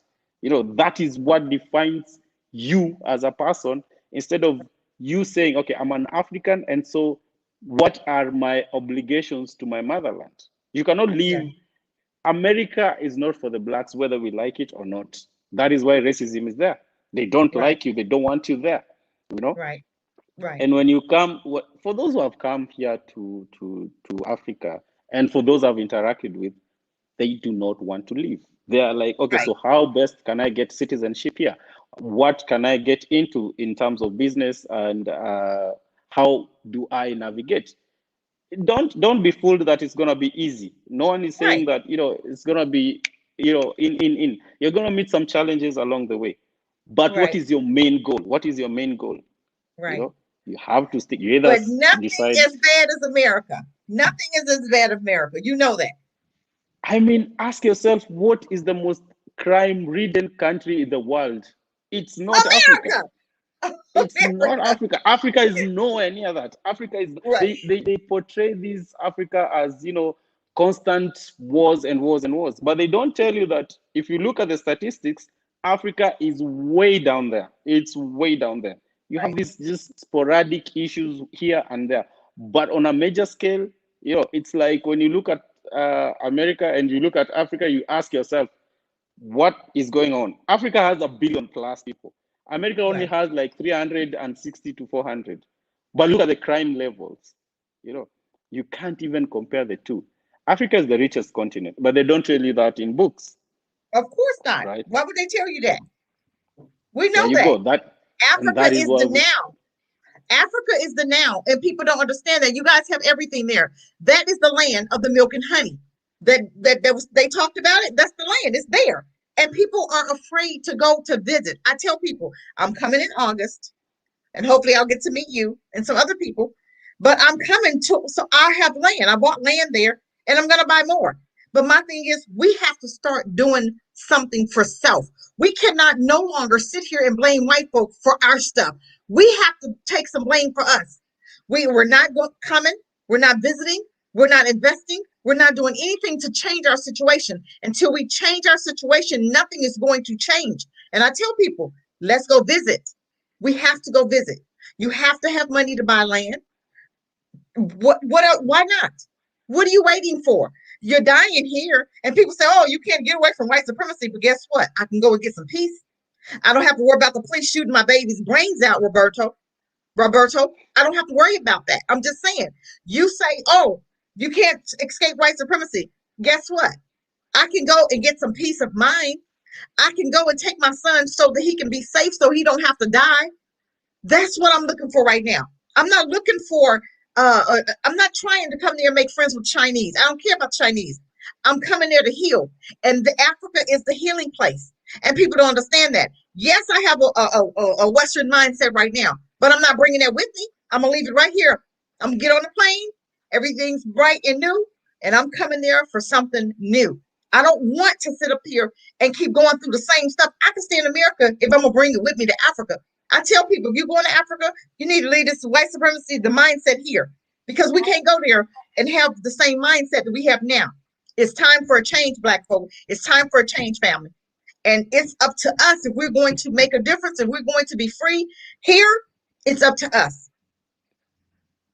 So what do you want? And yeah, and I love that. So I keep on saying that people need to actually, like we've said, people need to step on the ground for them to even make that decision, right? So you Right. cannot make that decision if you never. I met one this when I was just walking. I just met this guy. He was actually Black American, and I didn't know this because you blend in, you're Black, so no one thinks until you talk, right?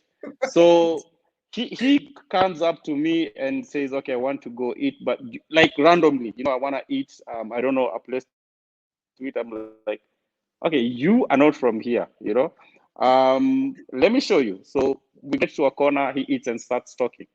And guess what he tells me? Like he was there for like 2 days. He just came like after 2 days, and he was like, "I've never, I've never been happy in my life than I'm here." And I asked him why. I mean, you That's come right. from America, it's, and he tells me that he has never walked at night and feel like no one will ever stop him and ask him a question. Right. He's been Right. walking like 10, 12, 1 at night, and no one is stopping him and asking him, you look suspicious, why, he's so free. Right.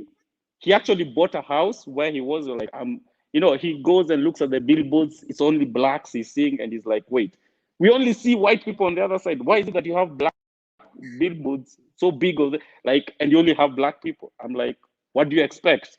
It's what we are used to. Right. In fact, if you see a white person, we get shocked. Like, why is a white person on that billboard? It's, Right. when you Right. come here, you have that peace of mind, and they don't really, until you actually experience it, you'll just take it for granted. Like, it's a word people throw around like peace of mind. But until Uh-huh. you actually are here on the ground, you go to the beaches, they are so clean, they are so untainted, they are so white, and you Yeah. ask yourself, why is this not shown on the TV? You know, the other day, Naomi Campbell, showed her house in the entire world. She trended. Okay. She's an ambassador. She's a Kenyan ambassador. Like, she owns a house, and she was coming here. No one told her to come. No one told her to buy the house. She's been coming here like for 10 years, every single year. You know, Wow. every single Awesome. year, every single year in December, she spends her holiday in Kenya. She has never missed for the past, I think, 10 years. And Wow. she made Kenya her second home. She does not even consider UK to be her home because, it's a white man's land. It's not yours, whether you like it or No. not. Right. Look at this way. I invite you to stay at my house, and I tell you you can stay for as long as you want. You get comfortable in it, but at the end of the day, it's not your house. Right. Right. You can only be comfortable in your own house, and people, the Right. blacks, need to understand. Get the knowledge, get everything you need from there. Right. Come, bring it and apply it here. Whatever works. You Right. have the financing there, get the projects here. Yeah. Once you have the Let me ask you projects a here, you question. have the market there, take it there. Easily move to Africa. Mhm. Yeah. Let me ask you a question. As far as mining, okay, you talked about mining. What kind of mining do you do? Can So you hear here me? we do have there's a lot. Yeah, I can hear you. So we have there's gold mines in some parts of Kenya. There's gemstones. Like there's what else? They're drilling oil right now. And look at all these people that are investing in. I'm not seeing a black owned what is called investment pouring in. All you're seeing is these white folks companies. Why is it? And they're getting huge billions of dollars right now. We are having like projects pending. Like I'm thinking, okay, fine. You can easily go to these white people and they'll give you money. Actually, they won't even ask you twice. They give you money. Okay, let's fund it because they're seeing the potential. When you look at yourself and look at the black person, you'll be like, okay, I feel like you have You can leverage the credits that you have there. You can leverage whatever it is that you can have there, and we can start this project. But the suspicion between the two of you is so You have to great understand that why, but you have to understand where that comes from. That's called Willie Lynch, white supremacy. They trained us to be very suspicious of each other. Therefore, they want us to look to them for everything. So we don't look to each other. So that's the divide and conquer. So you have to understand that's what's going mm, on. That's this is how they've taught us to look at each other. So when you see all the fighting against black people against one another, that's why. It's called white supremacy. It's called Willie Lynch. They taught us how to look at each other very suspiciously, not to ever trust each other, but to trust them. We've gone through that for 400 years. So how do you get out of that? I mean, you have You to have break to the be ready to get cycle out of it. You at have to one be free. point.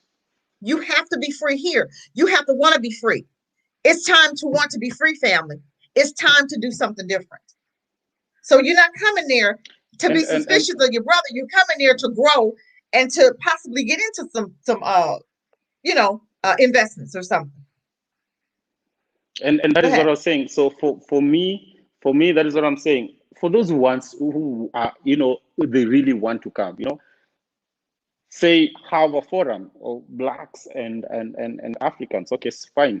I want to invest in oil. So which country produces oil? Okay, let's shift you to this country and have contacts in that country that can connect you and you can start with oil. I want to invest in real estate. So which country is good at real estate? Okay, let's send you to this country. We give you this contact and you do that. And you see, while you're doing that, all these, within like 5 years, you do not have Africa as, and I don't like that as Africa as poor, because again, I need people to understand the meaning of rich. So they will only define rich if it favors them. That is what people need to understand, because they'll never say Africa is a rich continent because it doesn't favor them. So they say it's a poor continent. Right, People are dying of hunger. For you to take away that it's actually a rich continent. right. Because if you look at the definition, even somebody who has done basic business, you'll understand that even if you have capital, you can convert it into cash and you still have the money. But the problem is that they come in, they steal. They don't buy it from you, they steal, they create chaos, and they take it at a cheaper price, right? That's what they And so known when for you to have that do. stability, and That's when you what they're have that known to do. stability, and that is Uh-huh. where the black folks come in, with the mindset that we know what these guys usually do on that side. We have the financial capability to at least start a certain project and take it further, right? Uh-huh. And when we Uh-huh. do that as a community and move forward, I mean, you have the money, I have the project. What is stopping you and me being both rich and Right. replicating that over and over?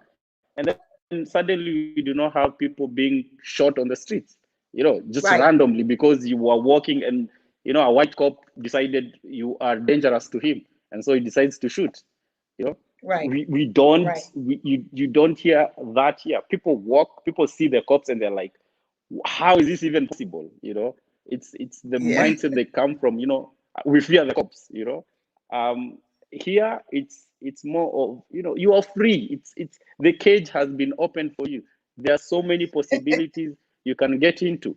I've seen people, like real people, like, and the whites, a couple of friends, they're white. So they come in, and this is how they come in. So they come in with the missionary passport and all that. And they come in and they settle for like 10, 20 years. And if you settle for Mhm. 10 years, you are eligible for the citizenship. And so you apply for Really? the citizenship. Yeah. And Okay. so that is the game they play. So citizenship takes you 7 years. So you come in as a Okay. missionary, say, I'm coming in for 10 years. The project will last for 10 years. So what do you do after 7 years? Because it requires you to be here for continuous 7 years for you to apply for the citizenship. And so that is all Okay. you need. Stay in Kenya for 7 years. That is all, continuously. And then you apply for it, which is automatic. You actually get it. Well, how do you do that if I'm coming from out of state? I thought you had to leave every 90 days, every 3 months. I thought you had to Mm-mm. leave So every so three so you months. cannot gain citizenship by doing that, because that means you're coming in as a tourist visa. Okay. So there are classes in which you can come in. You can come in as class G, which is an investor and requires you to have like 10,000.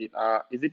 It's 10 million. So 10 million is like 10,000 or 100,000 therein in your account, which will be deposited, in a Kenyan account.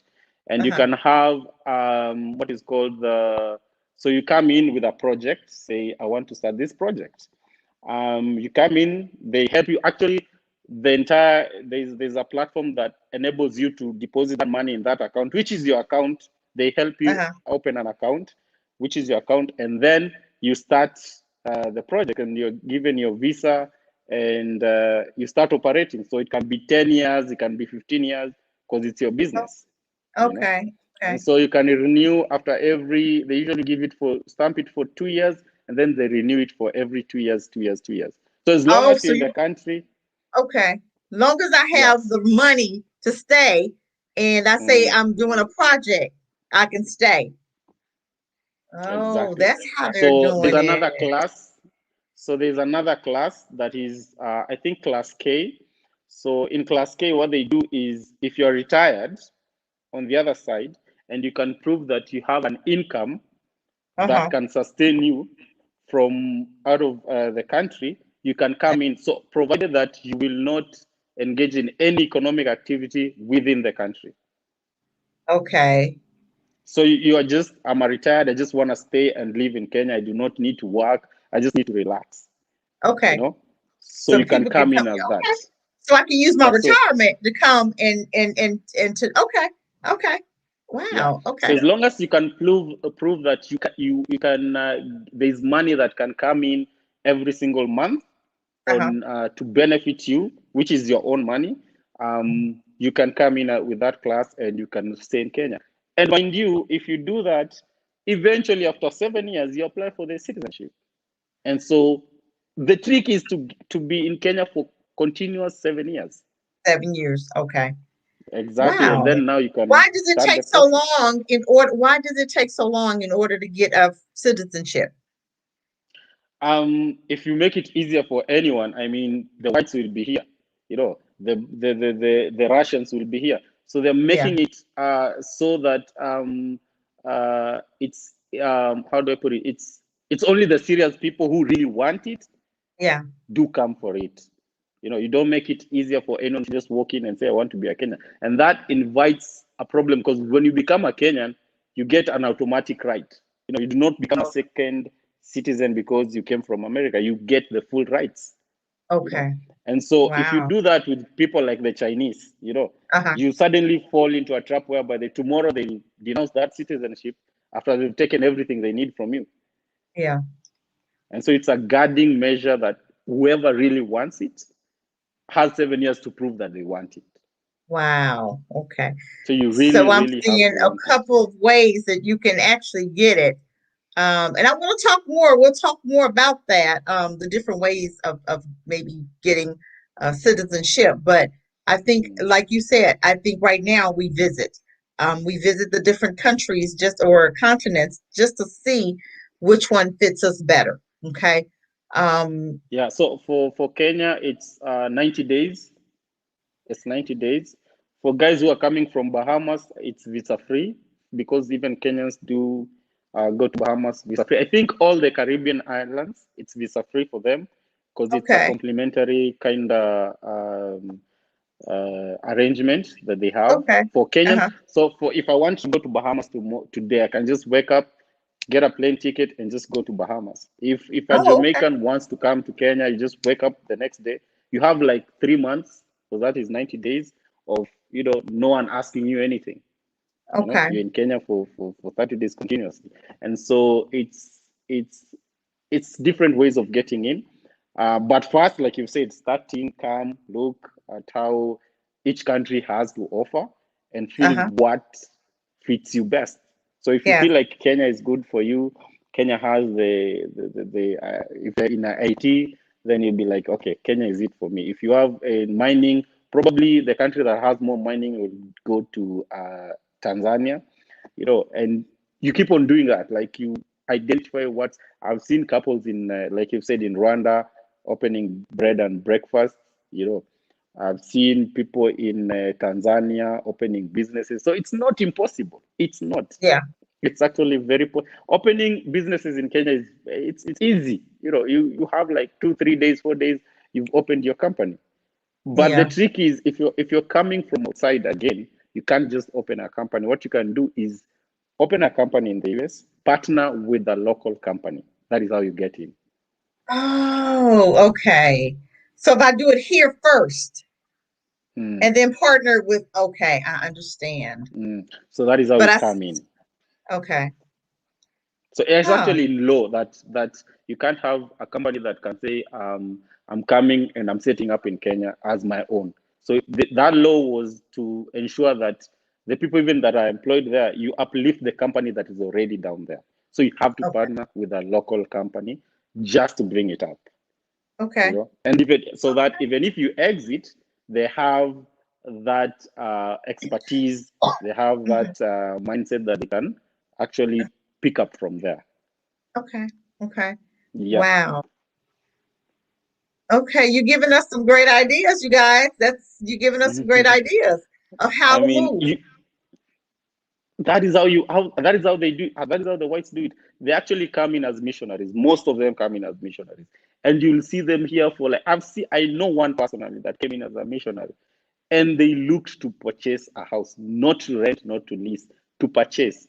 And the reason for that was their thinking was we don't want to live outside Kenya. We want to live in Kenya, and the only way we can do that is by having that long-term stay and eventually get the citizenship. That is why you find the retired white folks, a lot of them moving to Kenya. And the reason they actually during pandemic, you will think that people are not moving, but people have been moving all over the place. Like we are coming in, we are coming in, we are coming in. We've experienced a lot of Wow. whites coming in. Yeah, a lot of them coming in. And they'll be Oh, like, I'm going to Kenya. Right. I think right now the most visible ones are the ones the Canadians that moved to Kenya like during the pandemic. And they uh-huh. can tell you they're looking to stay in Kenya for it's their home base. So what Oh, they wow. did, they came in with a company. They're working in as professionals, whatever it is that they used to get in with, but they came Uh-huh. in with a company. And so that contract gives them, say, 5 years or 4 years. So they're staying in Oh, Kenya for 4 years. But the uh-huh. trick is to eventually make Kenya their home base. And so what do? Yes. You renew the contract for the next For the, another four yep. years. Yep. And then you suddenly hit your seven I year and like then you apply. that. I like that. I like that. Hooking up with another company. Yeah, that's very interesting what you said. And a lot of people don't understand that that's a way of getting in. They don't understand. They don't even know where to start, you know. So that's a good start. Yes. That is a Wow. Very problem. awesome. Very good. The misinformation between the other side and this side is interesting. And so again, people think here and there, they think, okay, you can come in and just own property, you can come in and just pick and whatever it is and start a business. They need to understand their processes here just as there are Uh-huh. processes there. So when Yeah. you want to come in, there are taxes to be paid. There is for you to even live here, you must have a residency visa. That requires you to have at least gone through any of those classes and say you want to become in as an investor, you are a retiree. There are so many classes you can come in. There are like 10 classes. You choose one. Mining is one of them. So you get that mining is one of them. So coming in as a miner, you have your How own do we class get that that mining? Where do we go to get that mining certificate? Where do we go to get that? so then if you're a miner, you have to like have done your research. So like you said, you can come in as a tourist, identify a place, go back, and then have that lawyer to lawyer interaction. They prepare papers for you for the mining. You come in as a mining investor. So you have to be specific on where you want to mine, right? Yeah, okay. So we've discovered, these deposits on this side and would like to mine. They will ask you for the documentation that you need, and so you produce. And so if they have the minimum requirement of financial requirements and you think you can meet, and so you continue, you continue so it's a process. Every single class has its own requirements, Okay. right? So the easiest one was, I think it's K, which required you just a retiree. You can just prove that you are getting money from outside, uh, and it's coming to the Kenyan bank, and so that is all you need. And you provide that you've retired and all that, and you apply for that.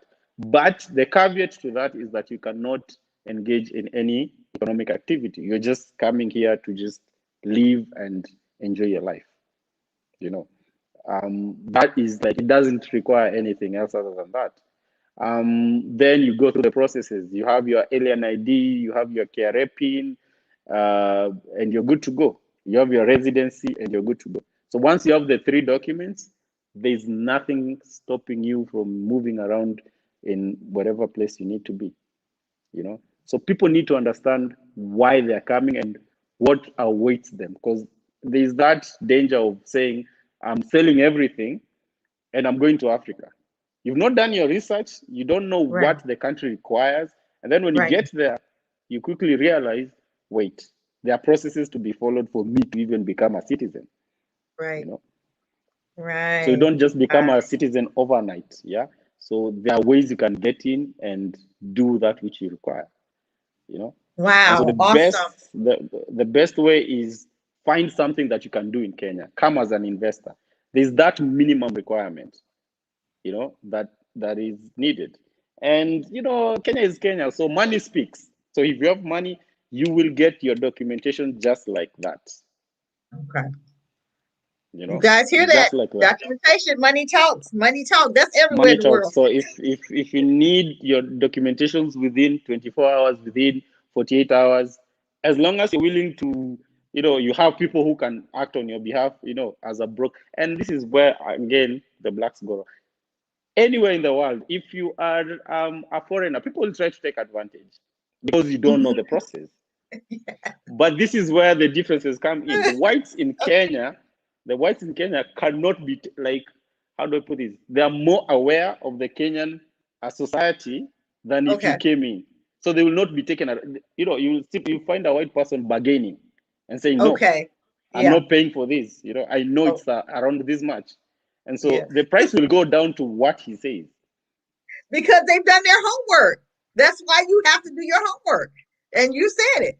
So this is what we need to do, family, to do our homework in order to understand where it is we want to start. Some people want to go to Tanzania. Some people are going to go Kenya. We have to understand. And like you said, if it's a business, if it's a business that we want to start, then we'll have to. I mean, this is why we got to visit in order to understand where do we go to hook up with that business that we can connect to, and we can run it here and we can run it there for now, just until we get our feet in, Um, feet in the door.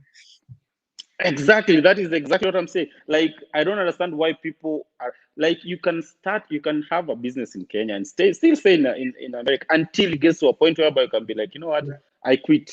You know, I quit. The business there is making enough money. I'm opening new stores everywhere. It's been successful. Why am I still here? A place where I feel I'm in danger. Simply apply for the Right. investors, get in, get your 10 year. They give you a 2 year, and then you keep on renewing it after every two And years, did. and it costs you, I think, $2,000 every 2 years. So Okay. it's and if you have a business that is giving you that much money, it's not a big Yeah. deal. two Right. thousand dollars like after 2 years, every 2 years, and then you just do that 4 times, and you already apply for the citizenship, and you're done with paying. Yeah. You know, Especially if you you're understand now how living the mining, dream. because I think a lot of times mining is something that you could consider getting into. I think that'll do very well by some, and it could take a group economics to do it. They may say, hey, we have to come up with so much to do the mining, but we have to do our research to understand how do we get into it. But if we come together as a group and somebody do the research and we pretty much go move forward from that, why not? I mean, that's one way of getting into Kenya, and people are making money mining. I know that. I know that. and We've talked and about and it. and that is just it. That is the right mindset when you come in and look at this. So guys who come here, come from here and go to the US, they do not have the mindset of staying in the US. What they Right. do is This is a place where we make money and we go Hmm. back home. So Go eventually back what they home. do, yeah, exactly. While they're there, they send money back. That is why you hear Kenya is receiving the highest FDI in Africa, because Yeah. people realize, you do not want to live in America, but you want to make money there. Yeah. So I'm making money, I'm taking it back. I'm creating my investments here in Africa. Right. If I feel like the income is sustainable for me to live a comfortable life, I Hmm. quit my job in the US. Why am I still there? Right. What is so Right. special about that place? I can walk into a store and get shot the next day, by Pretty any much person who, you know, the crazy same day. person who decides, I just do not like this black person. By just Right. that, and you're dead. And Right. so Pretty much. I feel like the blacks should start really rethinking on how to get into Africa, like really soul searching and asking themselves, do I want to wake up every single day and walk in a country whereby I'm at risk of being shot at any given time, Right. by anyone, be it the cops, be it an insane person that decides, I hate blacks, the extremist. You are so it's like so many arrows are pointing at you, and you have to dodge each and every one every single day you wake up. Every day. Every day. How Every do you day. even survive? That changes you. We walk in survival. It's all about we're in survival mode. We're not living. We're in survival mode. Then come Period. home and leave. Come home and leave. Exactly. Yep. You know, Exactly. people think we still live in some sort of dungeon somewhere. You come here, you find properties that probably will shock you when you move in. You're like, wait, I pay this much money, and maybe in New York will have been three people paying for the same. You know, and it's if it's fully fitted, it's fully fitted. You have them. If you want the high end, we have up to $1.4 million houses. We have $2 million houses, and they are fully bought by Africans. People keep saying, "Oh, that wealth is not owned by Africans." If all of you come and I take you to one gated community, and I just told you walk in and ask each and every door, look at who's staying there. You see only black people living there. So this mindset that all the wealth is held by the whites, that mindset is it should just get out of their head. Now, Black see, people that here are may be making true money. for America, but it's not true because, like I keep telling people, Africa is now, and you have so many manufacturing opportunities and opportunities to have your own business. That, like I said, we have to visit and then we have to go from there. But we can't just sit around and die. We can't just sit here and be mistreated. And we know it's bad. We know the atmosphere is bad. We know this America is horrible for Black people. So why do we stay? Why do we stay? If we can build America, we can build Africa. If we built America, like we say we have, why not build America, Africa? That's And, the and let me next ask step. you, and let me ask you something. So you've already seen how America is. So what is so wrong in seeing what Africa can offer? Exactly. So Totally. what is I the totally worst? agree. What is the worst? What is the worst that can happen if you just visit? Exactly. Questions? Does anybody in the I'm trying to talk to? Does anybody have questions that you want to ask, Mr. Let's see? Anybody have any questions? I'm trying to see the Mr. Let's chat. see, Mr. Let's see is saying, Mr. let's Let's see if we see. can get people to Anybody have any Africa questions? and Yes. invest, because I feel like there is opportunity. I feel that disconnect, but I feel like the moment we link up, the moment you say, okay, fine, how much do we need to? Because here, I'll tell you for a fact, right now I'm sitting on projects. But you see, Mm-hmm. even if I'm sitting on projects, I have to get investors. And true to the word, if it's projects people are looking for, projects are so many here. You Uh-huh. just say, okay, I want to look for a project that is on mining, look for a project that is on, say, agriculture, which by the Mm-hmm. way is like really huge here. Like, if you want to be rich, get into agriculture, manufacturing, processing, and then you have it. If it's in real estate, it's what projects will never cease to be. It's only Right. that the linkages. So you come in from the US to the financials, and the person that is on the African continent comes into the projects. No one is saying handouts. No one is Right. saying handouts. It's Right. mutual. It's mutual benefits. You bring the money, I bring the project. You assess the viability. Okay, fine. Okay, I feel like we can get into this. So how do we move? Because you know the market well than I do.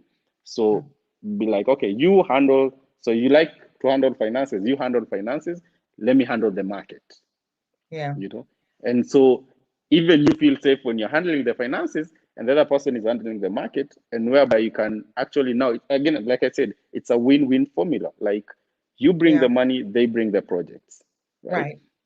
And Right. so when you do that, and when you go out there and say, okay, fine, let's have a black investment firm, in the US that searches for projects in Africa and implements them, you know, and having that mindset and having that black investment firm, equity firm in the US, and saying, okay, we are amassing all this money in the aim of having people on the ground who bring projects that are well, presented in a way that we can assess and see these will make us this money, and we can employ these people, and so you alleviate poverty, you get profit at the same time, and so it's a win-win formula across the board, Yeah. you know and that is how I need people to start thinking. Like, it's not like people are sitting in and saying, oh, Cassandra, you're coming in, please help me with $100. No, I'm like, you're coming in, so I have a project worth $100, we can make $300. What do you say about that? We'll be like, okay, let's do this. You're going back to the US with, you came in with $100, you're going in with $200 or $300 in your pocket. Isn't Mhm. just that an amazing win and win situation? Yeah. So, Win-win. and Yep. where's the harm? And where's the harm in that? You're making more money. Right. Right. Right. And So this is people need where to the think. trust come in, and this is where we have to see that, you do a contract, you show us what you're working with, but it's all about doing it the right way. It's all about us. Like I said, the first thing first is to visit, plain and simple. You have to come there to visit. You have to know what different projects there are. I've been listening to Go Black to Africa, and he said someone bought a dump truck. If you have a dump truck, you can rent your dump truck out for mining.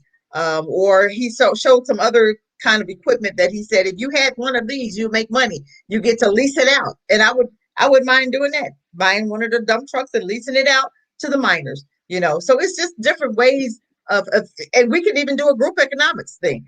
It's just ways, and sometimes you can't do it by yourself, family.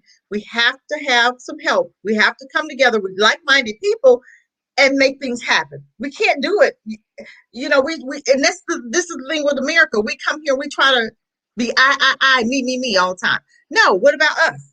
What about us coming to the table, coming up with a project and say, hey, why don't we come and try this right here to see how it's gonna do? And somebody is probably already doing it, so why not hook up with that person to say, okay, show us how, show us how to do this. We want to do this. Show us how. We it's not like we coming in knowing what to do. So we'll pay for your expertise. And that's what people don't understand. Sometimes you have to pay for that person's expertise. We don't know what to do. I don't know who to ask for. I don't know what to do. But I do. I would love to get into that mining, but I am going to look it up and understand. So when I get there, I'm going to Must know what to do exactly. and who. I'm going to know who to talk to. Where do I go to start?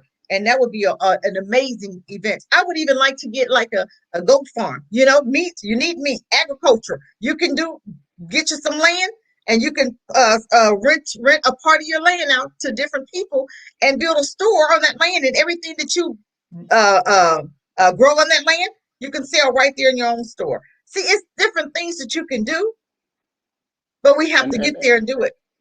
and that's right. I keep telling people there's one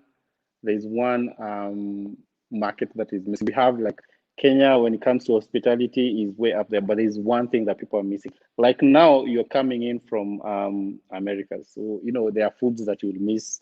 American type of food, it's natural. You've been raised with it, so you'll miss. Uh-huh. So who's catering for that market?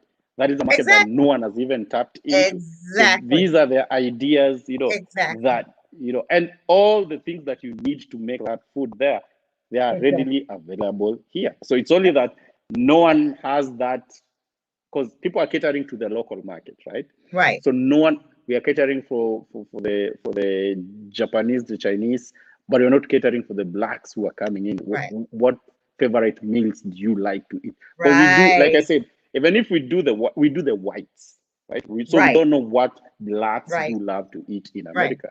So We no have one to does it. bring our own culture. Yep. And what's wrong with Exactly. that? If I know certain foods that I like to eat, as long as it's not a whole lot, because I don't eat pork. And you have to understand your atmosphere. And a lot of Africans are Muslim, so they don't eat pork. So you have to go in and create. You can do. Hey, I know people like fried chicken. I'm just saying, black people in America, we like fried chicken. I don't know if you guys have that there or not, but why not do some of our soul food, healthy soul food cuisines? I'm just saying, it's things that we can bring to the table, and you'll still make money. Or I can open up Exactly. an African restaurant and I can hire me an African lady that can cook it for me. And I can start a business that way. It's so many things that but we're going to have to learn how to work together. And this is what we have to teach people. This is what it's time for us to learn. How do Black people work together and come together and be successful together without all the animosity, without all the confusion in the midst of it?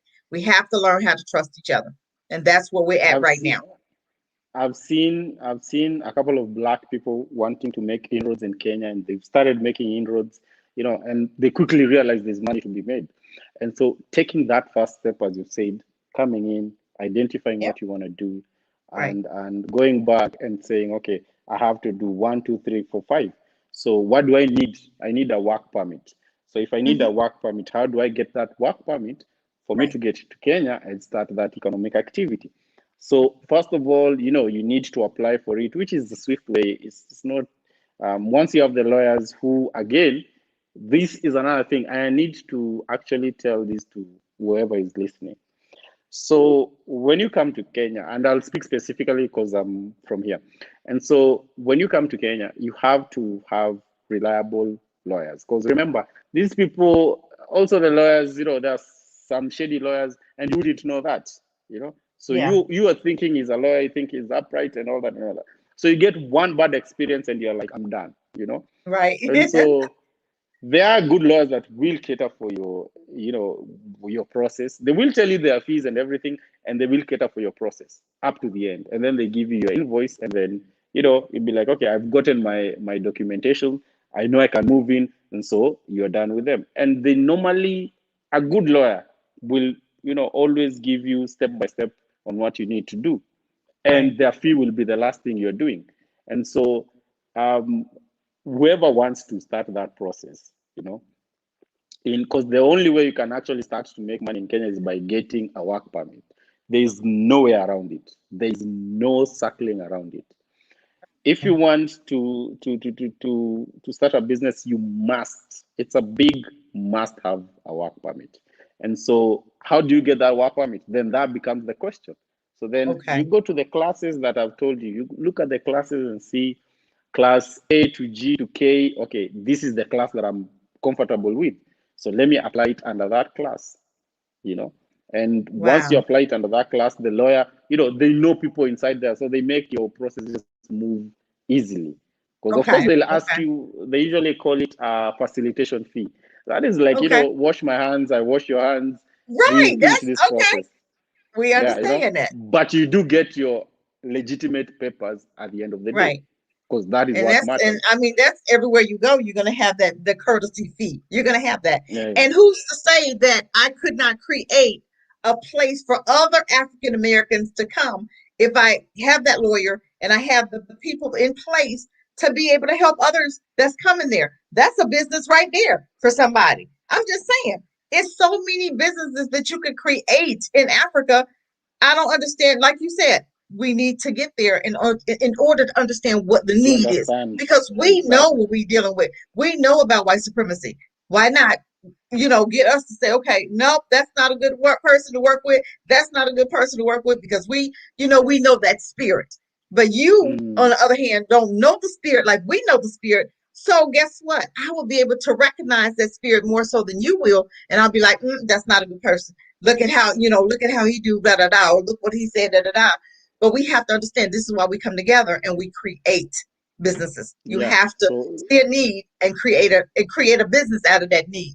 But I'm not gonna be on here. I only want to stay on like an hour and a half, and I've been 2 hours. But I appreciate mm, you. I appreciate you. I appreciate you, and I would love to contact you to be able to maybe understand because, like I said, I'm coming in August.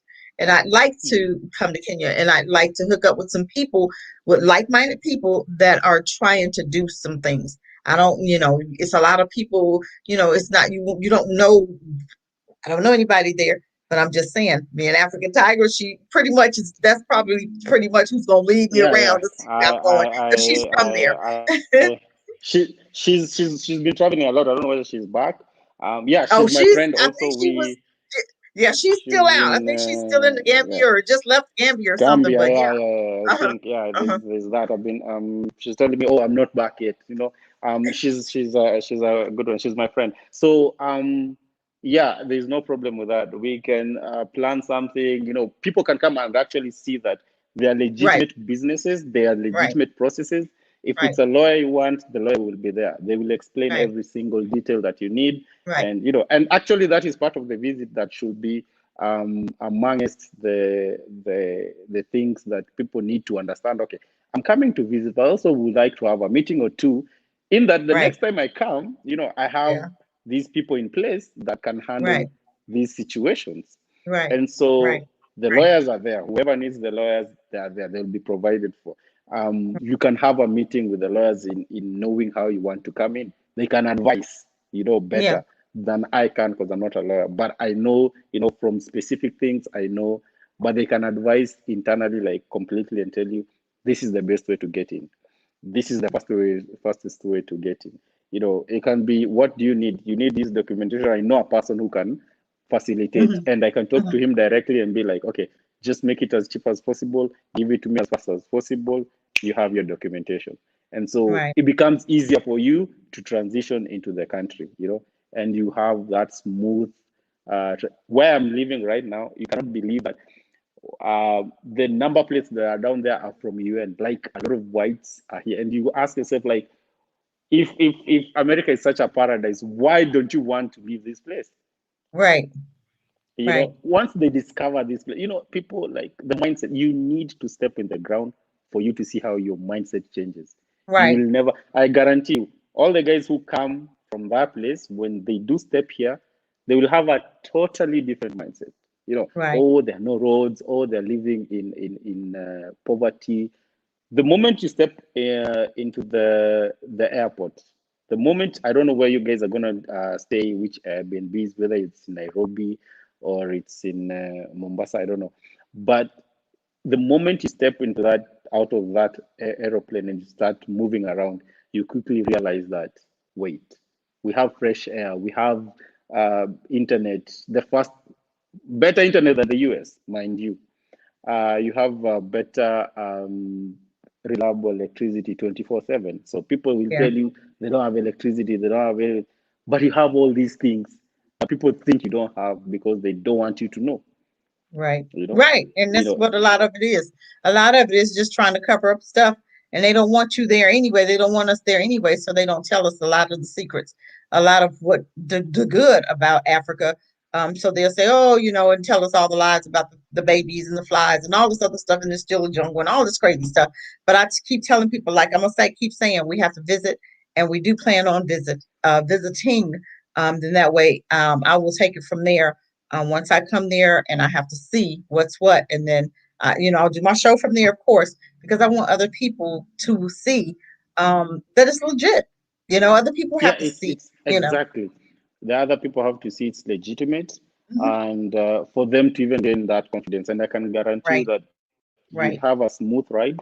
You will be right. happy when you're going back. You'll be like, I can't wait to come back And I would like to because grow a team. I would like to grow a team of people that I could use. So when other African Americans want to come, I'll say, "Hey, this person helped me to do this, that, and the other.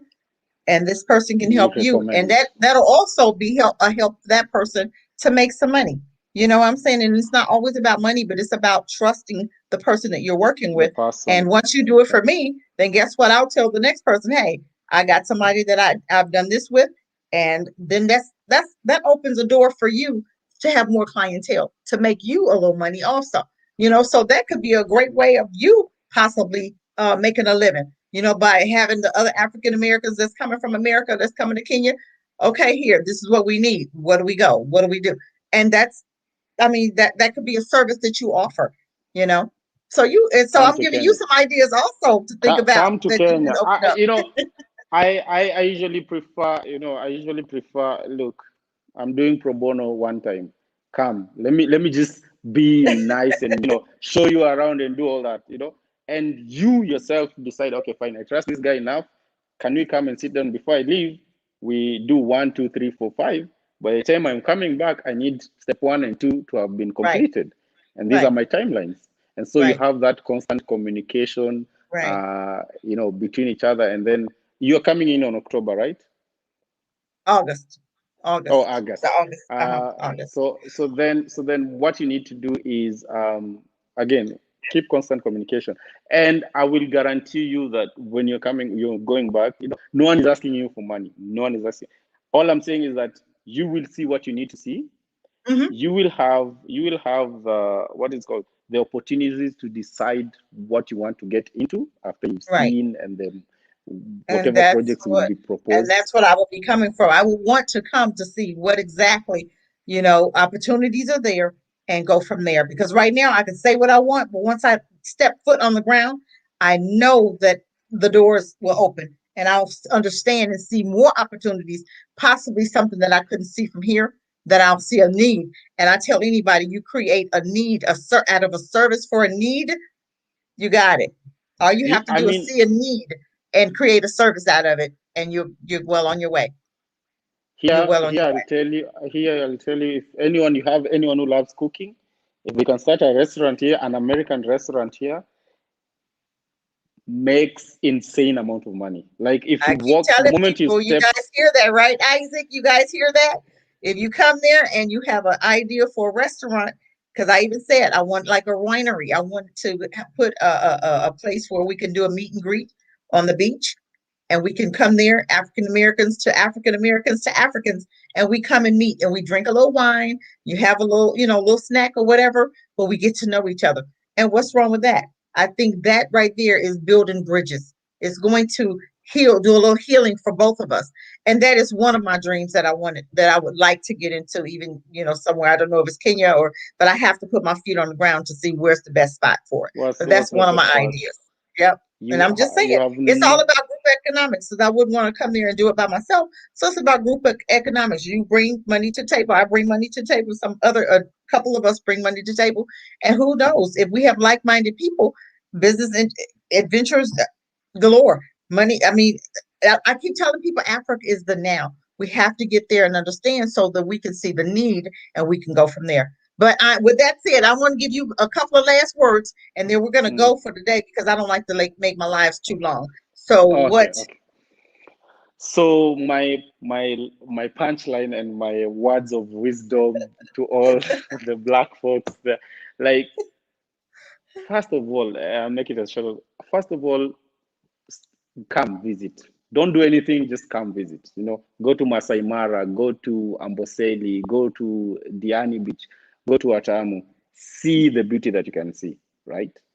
While you're at it, spot the differences, spot the need, you know, create that market for that need. And, when you're coming back again for the second round, you'll be like, okay, fine, I saw this need. So how do I start to achieve this need? Okay. So how do I get into it? So the second round you're coming in, you're creating that connection, or if you already have that connection, becomes easier, because the moment you're coming in with your papers. And so you're just starting to set up the institutions that you need. And so the mindset that people have, it needs to disappear, because it's a whole different uh, uh, thing over here.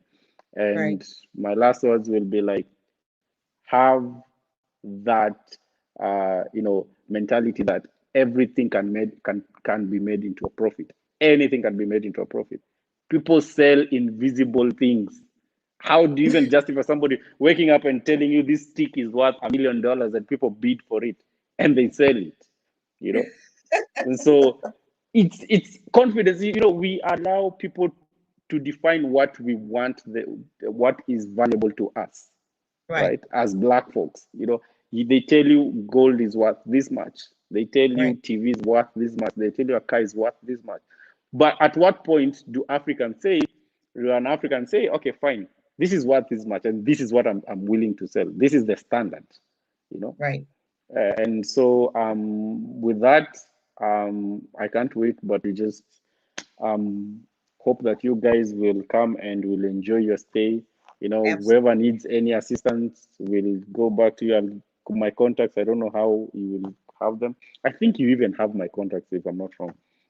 But I will either way. I will put my Will email in the comments. I will put my email in the comments after the live, mm, and then mm, we can stay in contact. We'll start that way, and then we'll go yeah, from there. But I'll put my email in no, there, and no then we can go problem, from there. But I do no appreciate you problem. so much for even coming on. I do appreciate you, my brother, for coming on and just words of wisdom, because some people don't know, and like I said, a lot of Black people are afraid to move, but once they see active people on the grounds in Africa and Kenya and Tanzania and all these other places, that kind of makes them feel a little bit better about the move, or Mm, makes them feel a little bit better about coming. So I do appreciate you for your time and you coming on to talk to the audience, because some people just don't know and they don't know where to turn and they're just like, oh my God. But you gotta get rid of the nerves. If you're dying here, why not go? What do you have to lose? That's what I tell people. What do we have to lose by coming to visit? A visit don't take but $500. I'm just saying, to get your mm, plane ticket, get your Airbnb for a stay a week. Come on, let's see what Africa has to offer. Excuse me, and we go from there. That's all we can do. You can't ask for anything more, but at least take the time out to save your life. And this, I always try to have the end to the story here is to go to Africa and to visit, just to see. Don't talk negative about it until you put your feet on the ground. Then you go from there. But other than that, if you can't, if you've never visited, you have nothing to say. So you can't say, well, Africans don't like Black people. How do you know? You've never met any. You've never gone there. This young man here, we met him. He's nice. So we have to get our feet on the ground, family. But with that said, I do appreciate you. Let's see, and we are going to see. But I'm going to end this live. But I tell everybody, I want you guys to come on back next Tuesday. I'm here every Tuesday. I'm just off a day because I was visiting. I was on vacation, so I'm on every Tuesday at 11:30, and that's my off day. And I hope you come back to see us again. I'm just calling you Let's See for now, and I want you to come back, and we're mm. going to have some great topics coming up. And anytime you want to come on and jump on, come on in and jump on. That's how we get to know each other. You come on the No lives, problem. we talk and we kick it, and you have a great day and the rest of your You- day. Thank you so much for Okay, you joining. too. Thank you so You much. too. Okay. Yes. Family. Okay. We had a young man that was on. I want you guys to you heed his words. Okay. We have to go. We have to see what it's all about. Okay. We're not going to sit here and talk trash about Africa, because we don't know. We can't sit up there and say, oh, Black people don't like this, that, and the other. How do you know? We have to go and visit. Okay. And that is the conclusion of this matter. The conclusion of all of this. We've talked about the things, we've talked about the little thugs, we've talked about, them killing us. But now it's no more excuses. We're not going to sit up here and say what we can and can't do. It's all about us and what's the next step? Are we going to sit here and continue allowing them to murder us? Or are we going to make some changes? Are we going to, do some things that we need to do in order to make life better for us?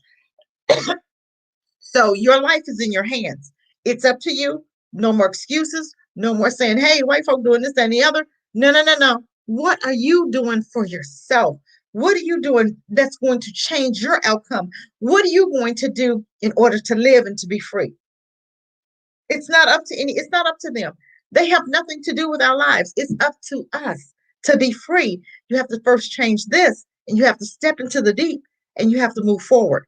You can't take somebody else's word for it, because nobody knows what God has for you but you. You know what he told you to do, and it's time to do it. And Isaac, thank you for coming. I do appreciate you. I wasn't trying to ignore you. I did see it, but I didn't want to interrupt the young man. But we are going to, when we go to Africa, I'm gonna hook up. I'm gonna see. I'm gonna take the little camera. and we're gonna see what he offered. We're gonna see because I'd like to get into that mining. I would love to get into that. I just don't know a lot about it. So hopefully, when I get there, I'll meet somebody that's doing it, and they can give me more information on it. And who knows? Maybe we can do some mining. I don't know. But with that said, family, I want you to think about some things we've talked about. I want you to renew this. Yes, it's racism. So what? It's racism all over the world. But we are going to Africa for freedom. We're going for a renewing of the mind. We're going for healing, and we are going for some peace. That's all I can say right now. That's why I'm going. I'm not going to take white supremacy with me. I'm not going to take the same raggedy mindset with me. I am going for new beginnings. I'm going to get on somebody's beach to sit there and enjoy the rest of my days. And with that said, I hope you with me. We're gonna keep talking. We're gonna keep talking. I may talk about a little bit of racism, but I want to put some things in your face. But also, we're gonna come up with some plans and conclusion to the matters of what we need to do to be free. With that said, shalom, peace and blessings, family, and take care.